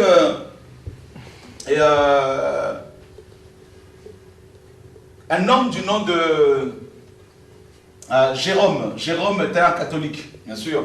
Et il va traduire la Bible pour la première fois en latin. En 405, il a fini. Il a mis près de 23 ans pour la traduire, de l'hébreu, du grec et de l'hébreu du grec en latin. C'est le pape, ça va me revenir, c'est un des papes qui lui avait demandé de traduire cette Bible. Donc, Sachant que le latin était quand même une langue réservée à une élite. Hein. Donc voilà, la langue du culte. Hein. Voilà, donc une langue liturgique. Donc, et cette Bible était comment dire, la propriété de l'Église catholique. Et à cette époque, toutes les personnes qui avaient des portions de la parole de Dieu étaient combattues. Parce que c'était le catholicisme romain qui régnait maintenant. Et le 4 septembre 476, après Jésus-Christ, l'Empire romain va s'écrouler dans sa partie occidentale. Et c'est la papauté qui va prendre la relève. Les papes étaient devenus maintenant les empereurs, hein, sous l'égide de la Bible, de Christ. Hein, donc là, c'était carrément un nouvel empire qui venait de naître. Le christianisme paganisé, l'église romaine, elle était puissante. D'accord? Très puissante. Et elle a exécuté, elle a fait exécuter près de 50 millions de chrétiens qui ne voulaient pas adhérer à cette doctrine païenne. D'accord? Et c'est incroyable, le christianisme a été complètement paganisé. Et voilà que, au VIe siècle, le pape Grégoire le Grand va introduire dans l'histoire du christianisme la chorale, les choristes. D'accord? Il va réorganiser l'école de musiciens de musique que le pape Sylvestre, bien avant lui, avait, n'est-ce pas, fait construire. Et il va former des chantres professionnels pendant 9 ans qui allaient dans les églises catholiques, maintenant dans les temples, les bâtiments catholiques pour interpréter des chants, d'où les chants grégoriens. Vous voyez, donc c'est très connu. Donc là, ils ont imité les cortèges funèbres chez les Grecs, chez les Romains, qui étaient précédés par les chantres professionnels. Alors que dans les églises bibliques, c'était chaque chrétien qui pouvait entonner un cantique. Et là, ils ont mis en place, Grégoire le Grand a mis en place des professionnels de la musique. D'accord? C'est incroyable. Et là l'église de Yahushua était cachée. La véritable église était inconnue. D'accord? Il y a eu plusieurs choses, hein, plusieurs conciles, tout ça, qui étaient... Et puis au XIIe siècle, au XIIIe siècle, il y a eu un homme du nom de Pierre Valdo. Un Français de Lyon, un riche marchand, qui va vendre tous ses biens, parce qu'il est touché par la parole, et il va, n'est-ce pas, faire copier des Bibles, tout ça, là, le Nouveau Testament particulièrement, qui va diffuser partout. Il va être beaucoup persécuté, parce qu'il était vraiment éclairé par le Seigneur, et il va être beaucoup persécuté, et les Vaudois, donc les gens qui étaient issus de ce réveil, vont financer la première traduction de la Bible en français. La Bible d'Olivetan, qui était cousin, Olivetan était cousin de Calvin. D'accord? Amen. Mais cette Bible-là, d'Olivetan, il y a eu aussi des choses, vous savez, c'est quand même incroyable de voir à quel point, frère, nous sommes malades. La Bible d'Olivetan va pour la première fois remplacer le tétragramme Yahvé par l'Éternel. Donc dans vos Bibles, quand vous avez à chaque fois l'Éternel, l'Éternel, l'Éternel, l'Éternel Dieu, le mot Éternel vient de l'Olivetan. Il a remplacé Yahvé par le tétragramme qui ne se prononçait pas par l'Éternel. Ça a réduit quand même un peu la valeur du nom de l'Éternel, de notre Dieu. Enfin, voilà. Donc, bref. Alors, il y a eu des gens comme Jean Hus, comme Zwingli, et que le Seigneur commençait à susciter pour... ils étaient Zwingli, Calvin, Luther, comme vous le savez, étaient d'abord des prêtres catholiques. D'accord? Des prêtres catholiques. Et un jour, Luther lisait sa Bible et il tombe sur Romains 1, 17. Le juste vivra par la foi. Il reçoit une illumination qui va le secouer de fond en comble, et il va se rendre compte que pendant des années, il cherchait la paix de son âme en se flagellant, sans la trouver, et là, hop, dans un coup, délivré, il va développer les 95 thèses que nous connaissons, qui sont très connues, qui va placarder sur la chapelle du château de Gutenberg, tout ça. Et là, ça va être comme un tsunami spirituel, n'est-ce pas, qui va secouer toute l'Europe, tout d'abord la France, l'Allemagne, pardon, l'Europe par la suite. Et des chrétiens commençaient en fait à avoir la vérité, à comprendre un tout petit peu que la vérité, la parole. Et Luther, pendant 5 ans, va essayer de réformer l'Église catholique. Mais on ne peut pas réformer le système religieux et on en sort. Vous voyez? Et 5 ans après, il va être excommunié. C'est-à-dire, on le sort, d'après le catholicisme romain, du corps de Christ. Perdant ainsi, d'après eux, son salut. Mais il va continuer son œuvre pendant des années. Il va continuer son œuvre. Et il va y avoir d'autres réformateurs ici et là qui vont prêcher à peu près la même chose. Mais Luther et Calvin ont fait un grand travail, certes. Mais leur réforme était quand même, n'était pas achevée, bien sûr. Parce que les deux disaient qu'il fallait brûler les sorcières. N'est-ce pas? Et Luther était même antisémite, un judéophobe. Il fallait brûler les synagogues, les juifs qui ne voulaient pas se convertir. Et Calvin a fait exécuter même Michel Servet, un autre réformateur, n'est-ce pas, qui disait qu'il niait la Trinité. Il a fait brûler à Genève. C'était des gens quand même assez particuliers, ces gens-là. Bien qu'ayant parlé de la réforme de l'Église, ils étaient quand même assez particuliers. Donc, vous voyez, et les deux disaient que la prédication tient la place centrale dans l'Église. Donc le sermon. Bien que parlant de la réforme de l'Église, ils ont quand même causé beaucoup de problèmes aussi, nous avons quand même des scènes héritages assez... il y a quand même des choses aussi qui nous causent des problèmes aujourd'hui. Donc le sermon, justement. On a parlé du pasteur, le sermon. Voilà. Le discours en 3 points. L'intro, le sujet et la conclusion. C'est du sophisme. Ça remonte à Aristote. Les deux disaient que le pasteur est la bouche de Dieu. Donc à chaque fois que vos pasteurs vous disent qu'ils sont la bouche de Dieu, eh bien, ça remonte à cette parole-là, cette doctrine-là remonte à Calvin et Luther. Voyez? Le sermon produit quoi? Le sermon produit la mort chez les chrétiens. Depuis des années, vous êtes sermonnés dans les églises, tout ça, ça nous tue. Le sermon étouffe les dons spirituels des chrétiens. D'accord? Et ils ont mis en place la cure d'âme. Ils ont mis en place, ils ont commencé aussi à construire des bâtiments comme dans les églises catholiques. En fait, le pasteur protestant n'était rien d'autre que le prêtre catholique et rafistolé. D'accord? Voilà. Donc vous voyez, croyant que l'église allait être bien réformée, les églises allaient être bien réformées avec le protestantisme, mais ils ont apporté de bonnes choses, c'est vrai. Mais ils ont aussi été utilisés par l'ennemi pour introduire le livret. D'accord? Le sermon notamment. L'herméneutique. L'art de parler. La gestuelle. Et Calvin et Luther disaient que le pasteur ne devait pas ne pouvait pas exercer sa fonction sans avoir reçu la sainte ordination. Vous voyez? Pourtant, ils ont parlé de la réforme. Ils ont combattu le sacerdotalisme, le cléricalisme, l'ecclésiastisme, tout ça là. Ouais, c'est ça. Ouais. Avec beaucoup de force. Mais dans la pratique, ils ont été plus loin que les prêtres catholiques. Ils ont enfoncé encore le clou.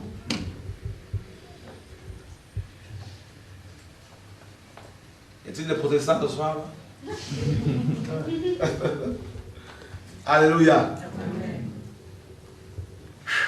Waouh. Le pasteur protestant s'habillait mieux que le prêtre catholique. Et la plupart des pasteurs protestants de l'époque étaient mieux instruits que les prêtres catholiques. Parce qu'ils étaient issus de familles nobles. Vous voyez? Mais Dieu n'était plus dedans, il n'y avait plus Dieu. Le christianisme était malade, paganisé, malade. Ça c'est le deuxième temps. Il y a eu du 1er siècle au 16e siècle, le catholicisme romain. Ensuite du 16e siècle au 18e siècle, donc le protestantisme a eu 200 ans à peu près pour pouvoir paganiser aussi le christianisme. D'accord? La liturgie sclérosée en béton, vous savez, lors du culte. Les chants. Hein? Ensuite, le culte ne pouvait pas avoir lieu sans la prédication. Ça, c'est Calvin et Luther. Il ne fallait surtout pas que le culte protestant ait lieu, n'est-ce pas, sans la prédication du pasteur. Et on a appris à parler, ils ont appris à parler, ils ont appris à se mouvoir, mais Dieu n'était plus dans l'affaire. Ensuite, il y a eu un mouvement qu'on appelle le puritanisme, qui était des calvinistes d'Angleterre. Et ils ont commencé à réclamer autre chose au XVIIIe siècle, à vivre autre chose, à vivre la parole comme c'est écrit, à revenir à la parole. Et ce mouvement a pris de l'ampleur. Ils étaient persécutés et beaucoup se sont émigrés aux États-Unis. D'accord? Beaucoup parmi eux. Et ce mouvement, suite à ce mouvement, il y a des ministères comme John Wesley, l'église méthodiste. Ils mettaient l'accent sur la sanctification, la crainte de Dieu, tout ça. Et ensuite, il y a des ministères comme Charles Finney, des grands hommes de Dieu, des hommes du réveil, des Jonathan Edwards aux États-Unis, tout ça. Et plus loin, il y a eu des ministères comme Billy Graham. Mais ils ont aussi inventé des choses qui n'avaient rien à voir avec la parole de Dieu. Rien à voir. Par exemple, Billy Graham a inventé comment dire, la prière d'acceptation de Jésus-Christ comme Seigneur et Sauveur. La carte de membre. Vous voyez? Les cartes de baptême. Dans les églises protestantes, il y a les cartes de membres. Avec photo. Amen. Alors, leur mouvement a donné naissance aux églises évangéliques. Mais regardez les églises évangéliques, frères, c'est comme les catholiques. Regardez, il n'y a pas de différence. Vous voyez, livré est toujours là, travaillant, fortement, enivrant les chrétiens, polluant les vrais chrétiens. Vous regardez un pasteur évangélique, il n'est pas différent du pasteur protestant. Et ils ne sont pas différents du prêtre catholique. Et il y a eu ensuite le réveil d'Azusa Street en 1906 avec William Seymour, un noir américain. C'est là que le pentecôtisme, le mouvement pentecôtiste a pris naissance. Mais regardez bien ces églises de réveil de l'époque. Ces églises de réveil, on a connu. Hein. Mais regardez aujourd'hui. On se pose la question, mais où est l'Ecclésia? Alors, dans le dernier temps de la paganisation de l'Église, dans la dernière étape, ils ont introduit l'évangile de prospérité. L'évangile de la prospérité, alors là c'est The Kingdom Now. The Kingdom Now, en fait, ils reviennent à la mentalité catholique. Il faut régner sur terre. D'accord? Il faut mélanger le politique avec, n'est-ce pas, le spirituel. Donc, et c'est exactement ce qui se passe aujourd'hui. De plus en plus, ce mouvement prend de plus en plus l'ampleur. Et vous avez des grands prédicateurs de la prospérité que vous connaissez ici en France, aux États-Unis, tout ça, les papes de la prospérité, qui ont pignon sur rue, qui sont sur Internet, tout ça là, et qui travaillent comme, comment dire, des véritables émissaires de Lucifer pour, n'est-ce pas, enivrer les chrétiens. Et vous avez des chrétiens, des prophètes qui craignaient Dieu et qui sont envoûtés, enivrés par les doctrines de ces hommes et ces femmes et qui commencent à adhérer aux partis politiques, à créer des partis politiques, qui commencent à dire que Christ ne va pas revenir maintenant, d'accord? Qu'il ne faut plus parler de l'enlèvement de l'Église, que ça ne sert à rien, que l'Église n'est pas prête, ou bien que l'Église véritable est inconnue des hommes. Dieu seul la connaît. Vous voyez? Et regardez comment les chrétiens, les pasteurs, les gens sont enivrés comme pas possible.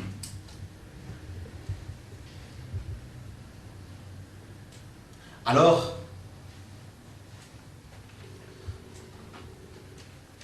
que faire? Nous sommes dans Apocalypse chapitre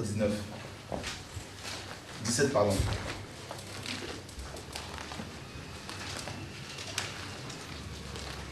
Puis un de sept anges qui tenait les 7 coupes vint et il m'adressa la parole en disant, viens, je te montrerai le jugement de la grande prostituée qui est assise sur les grandes eaux. Vous voyez, la grande prostituée, c'est le christianisme actuel. C'est la grande prostituée. D'accord? Ce christianisme s'est prostitué. Il a bu, ce christianisme, du vin de la débauche. C'est avec elle que le roi de la terre se sont livrés à la débauche, et c'est du vin de sa débauche que les habitants de la terre se sont enivrés. Rappelez-vous bien que livré, donc ivre vient de ibriacus. L'ivresse, les gens sont ivres. Waouh! Donc avec Jésus, je peux être riche. Donc avec Jésus, je peux voyager dans le monde entier, je peux être connu. Donc les gens sont ivres, de plus en plus ivres. Séduits. Il le transporta en esprit dans le désert et je vis une femme assise sur une bête pleine de noms et de blasphèmes ayant 7 têtes et 10 cornes. Cette femme était vêtue de pourpre et d'écarlate et parée d'or, de pierres précieuses et de perles. Elle tenait dans sa main une coupe remplie d'abominations et des impuretés de sa prostitution. Sur son front était écrit un nom, un mystère, Babylone la grande, la mère des prostituées et des impuretés, n'est-ce pas? Et des abominations de la terre. Voilà. Vous avez vu? L'ennemi plante l'ivraie parmi le blé. Et l'ivraie a tellement travaillé, Satan a tellement travaillé par le biais de l'ivraie qu'il a réussi à engendrer, à enfanter la prostituée dont il est question ici. C'est-à-dire le christianisme actuel.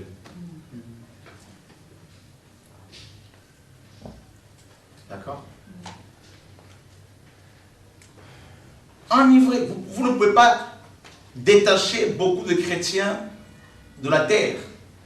Ça devient impossible. Vous ne pouvez plus les détacher de l'amour du matériel, de l'amour de l'argent. Vous ne pouvez plus détacher beaucoup les pasteurs de l'amour du ministère.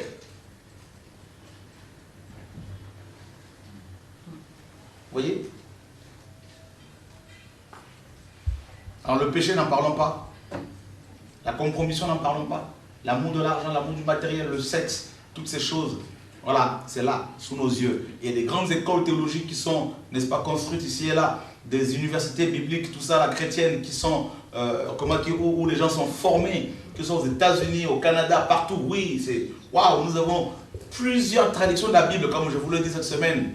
Oui, il y en a plus d'une dizaine, n'est-ce pas? Oui, cette génération connaît, voilà, la connaissance a augmenté dans cette génération-là, c'est incroyable. Mais c'est la génération qui a vu, n'est-ce pas, officiellement naître la prostituée.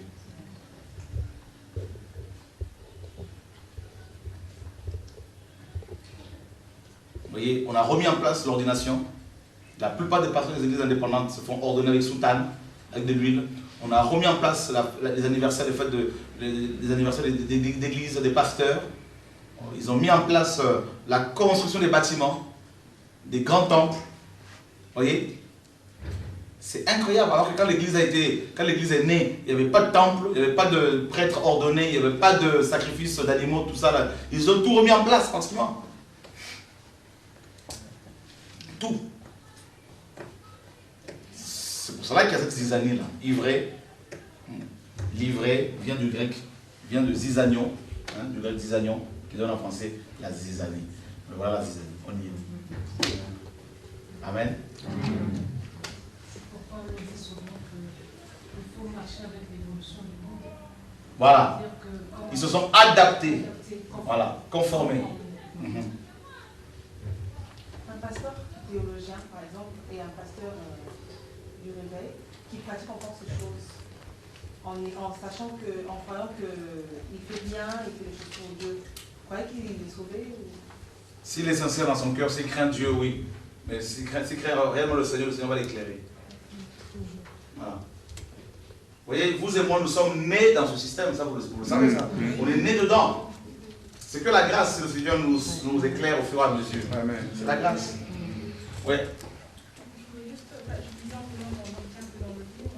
Quand on parle de la grande prostituée assise sur les grandes eaux, je n'ai pas très bien compris.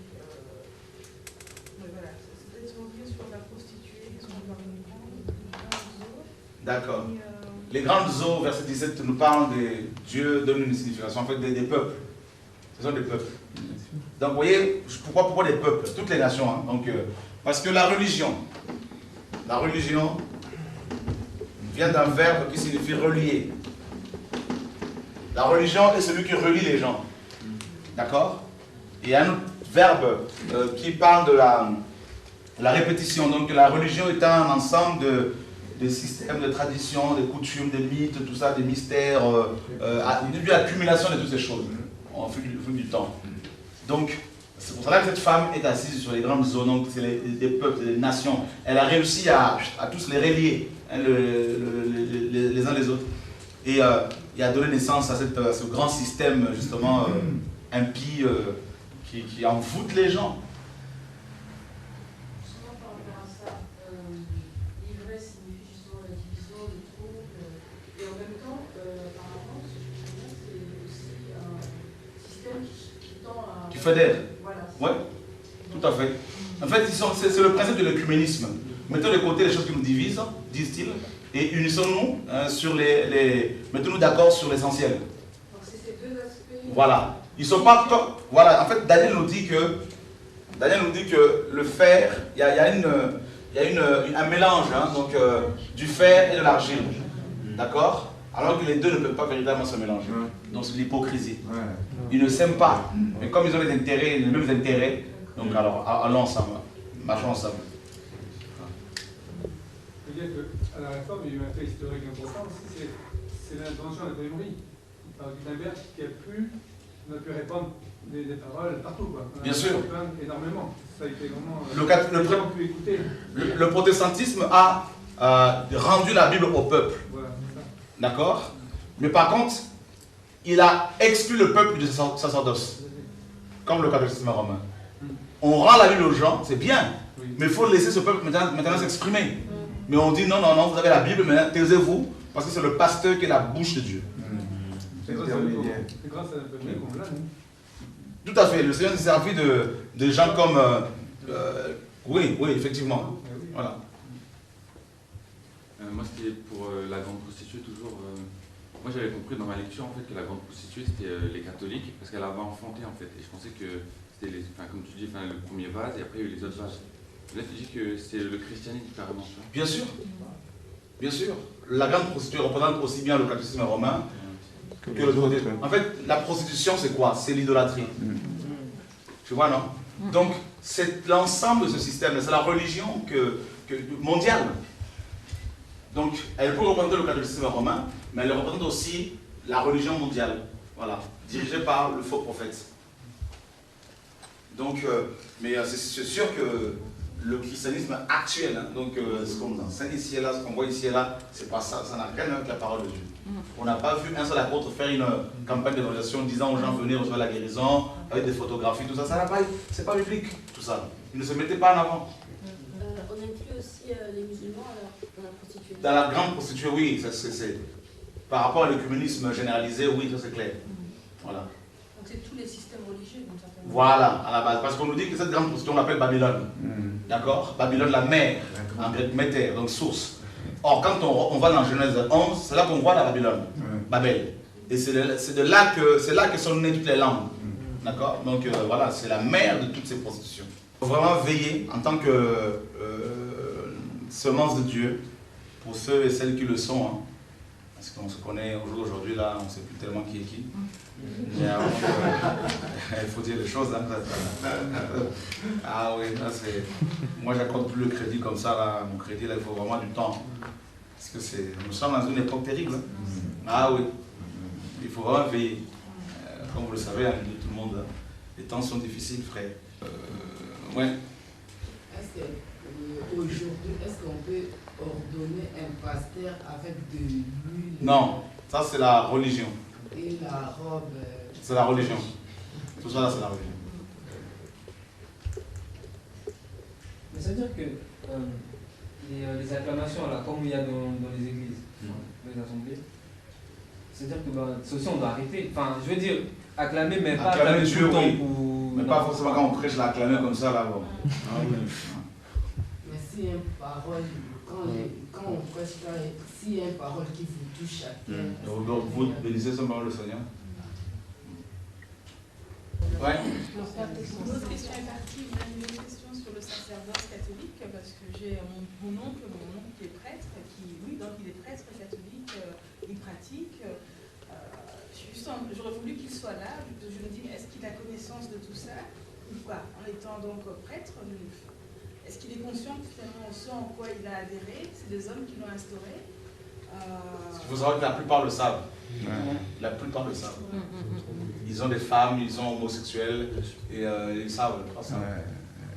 Ils sont francs-maçons, tout ça, là, ils savent.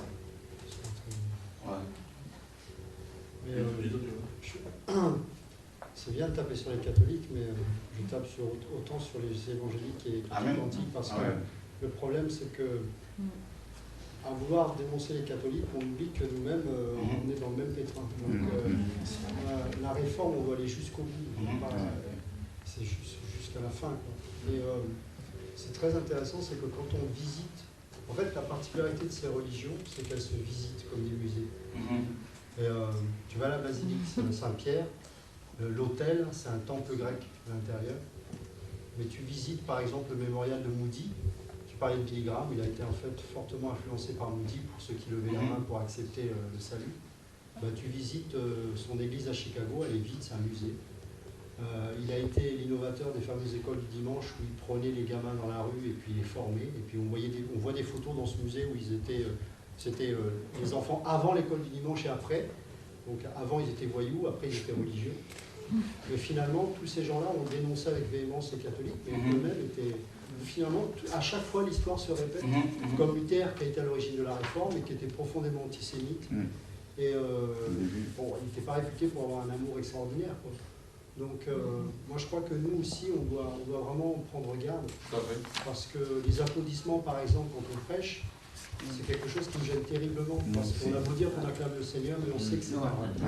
Et je crois qu'en tant que prédicateur, on doit se dire, n'applaudissez pas. Exaltez Dieu pendant la louange, alors si vous voulez remercier Dieu après, peut-être, mais pas pendant. On doit vraiment, même nous, éviter de s'entourer sur des gens, auprès de gens qui nous flattent, etc. Parce que c'est une guerre sans merci. Et parce que l'Église catholique, oui, mais on est les enfants de ça. Ça, c'est clair.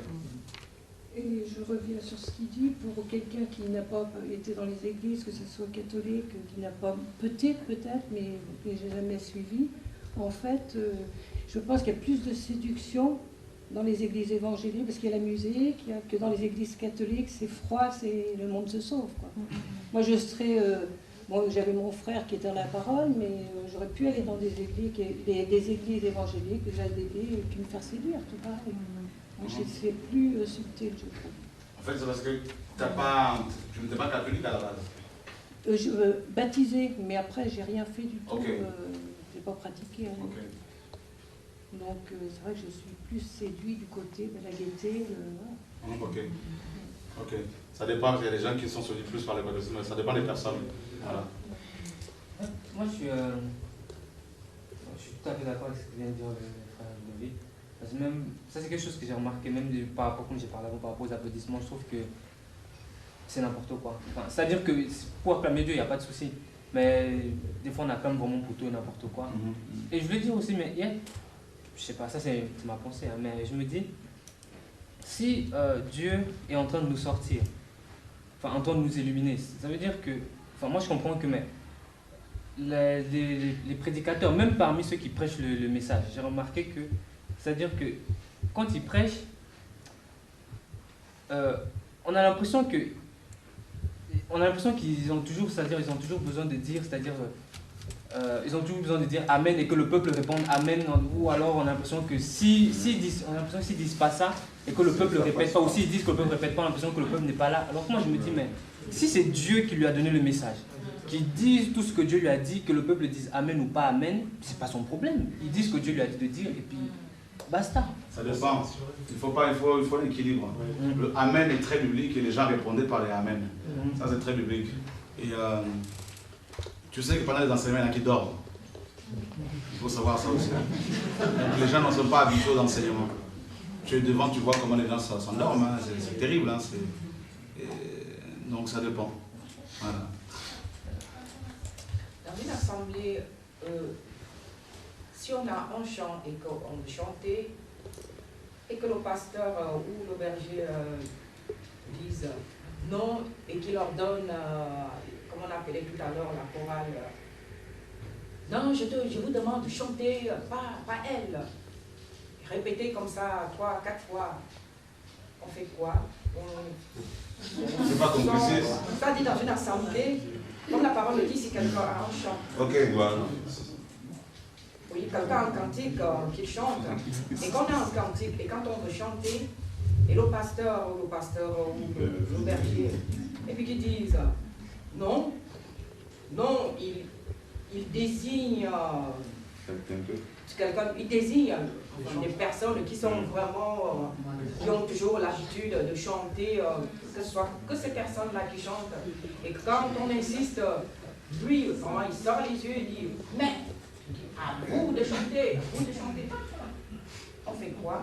Bah, écoute, c'est sûr que dans la plupart des églises, tu vas chanter comme ça, ils vont te faire taire. Voilà, mais maintenant, pour ne pas créer le désordre, tu peux, voilà, à la fin, tu peux aller voir le pasteur ou parler avec, mais de toute façon, il ne faut pas forcément aller dans ces églises pour communier avec eux, pour chanter avec eux. Tu peux créer des problèmes inutilement. Donc il faut la sagesse. C'est pas parce qu'on a la connaissance qu'il faut maintenant aller provoquer les gens. Donc c'est pas la sagesse. Il faut beaucoup de sagesse. La connaissance enfle. Vous aviez évoqué tout à l'heure l'origine des groupes de louanges, des chants qui sont en avant de la scène, faisant référence à un culte, une cérémonie funèbre, je sais pas. Mais nous, on nous a toujours enseigné dans les églises évangéliques que en fait, l'armée d'Israël, quand elle allait en guerre, elle était toujours précédée par le chant. Et c'est pourquoi l'Éternel a accordé son rôle à la victoire. Sans pour autant qu'il y ait eu guerre, le simple fait de mettre les chantres en avant, ça a déstabilisé le camp adverse. Donc je me dis, nous, on nous a toujours fait comprendre que là, ça tire l'origine de là. C'est pas la même chose, c'est pas le même contexte, c'est vrai que tout est mélangé. C'est ça. Et tout est mélangé, tout est interprété, la parole est interprétée de plusieurs, n'importe comment. Non, ça n'a rien à voir. Dans les réunions d'église, les chants d'adoration étaient une affaire de n'importe quel frère et sœur, de tous les frères et sœurs. Tout le monde pouvait entonner, tout le monde pouvait. Voilà. De toute façon, la conduite d'un culte, c'est pas comme en guerre. Voilà. Donc, voilà, c'est sûr. Nous sommes en combat spirituel, c'est vrai, mais bon, c'est pas pareil. C'est pas pareil. Et donc, c'est pour cela qu'il faut. Moi, personnellement, ça devient très difficile de pouvoir. Même les églises qu'on a implantées, bon, je m'en sortir de là. Mais j'ai de plus en plus de mal à m'asseoir là pour assister à un programme. Je vois que les gens ils se battent pour les titres, ils se battent pour la prédication, ils se battent pour. Ça ne m'intéresse plus. Je veux garder ma foi. Bien sûr, prier avec des frères et sœurs qui craignent Dieu, pas de problème. Mais, voilà. Est-ce qu'on peut se dire, c'est vrai, il y a livret et tout ça, mais est-ce qu'on peut se dire que ceux qui sont, par exemple, dans les assemblées où on se dit qu'ils sont perdus, ou même nous, peu importe, le fait je ne sais pas, Dieu quand même connaît les cœurs, il sonde des cœurs et il garde ses vrais enfants. Donc, je ne sais pas, c'est une question, est-ce qu'on peut se dire que oui, c'est vrai, il y a livret et tout ça, mais si on aime réellement le Seigneur et si on est sincère avec lui, il va quand même nous illuminer, il va nous sortir, il va nous garder. Bien sûr. Parce que des fois, on se pose la question, on se dit... non, si on aime le Seigneur, il ne faut pas... vous savez, c'est l'état de cœur. La réforme de l'Église, des églises, c'est la réforme des cœurs, d'abord. Parce qu'on a vu des églises, on a vu des églises de maison qui étaient paganisées, plus paganisées que les églises, certaines églises qui sont dans les bâtiments. Tu vois? Donc c'est les cœurs. Si tu aimes le Seigneur, au fur et à mesure que tu vas marcher avec lui, il va t'éclairer, il va t'illuminer. Voilà pourquoi chacun de nous doit veiller sur son cœur. Et ne pas avec cette parole qu'on reçoit, aller maintenant indexer les autres, condamner les autres. Ça, ce n'est pas la sagesse. Voilà. Dieu nous éclaire afin de comprendre en fait, où nous sommes et d'où nous venons et qu'est-ce qu'il faut faire, qu'est-ce qu'il ne faut pas faire, tout simplement. Sur l'important, vous l'avez expliqué, le terme paganisé, on se posait la question, c'est dans le sens de la pagaille ou païen? Païen. Donc, c'est-à-dire que le christianisme n'a pas détruit le paganisme, il a adopté les fêtes païennes, n'est-ce pas? Donc la plupart des fêtes que nous avons dans nos églises, même les églises évangéliques observent des fêtes dites chrétiennes.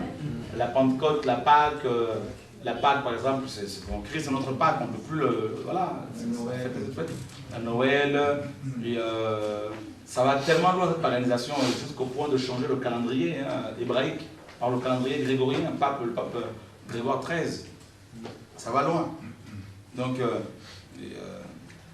voilà, donc aujourd'hui dans les églises évangéliques, les saints catholiques sont remplacés par les pasteurs.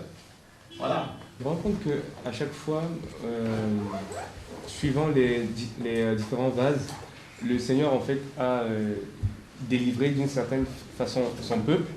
Par exemple, il a redonné la Bible au peuple, mais à chaque fois, l'homme en fait à un moment a complètement en fait dévié, en fait, ce qui a donné naissance à un autre vase.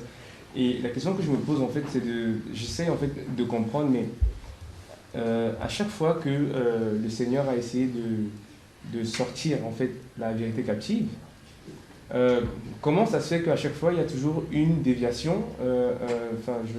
Mais ça c'est l'homme toujours. Et en fait, le Seigneur laisse, il essaie tout le temps de rattraper, toujours. De rattraper, c'est ce que de Dieu rattraper. le faire. Depuis la nuit des temps. Ouais. Il rend la Bible au peuple en utilisant Calvin, Luther, tout ça. Le même peuple dira, non, nous voulons quand même des pasteurs. On leur donne des pasteurs. Vous voyez? C'est ça. Donc, ça veut dire que vous qui recevez la connaissance, vous devez comprendre que si vous êtes des bobos, il ne faut pas constamment appeler les pasteurs. Allez directement voir le Seigneur. C'est ça qu'il faut comprendre. C'est la maturité.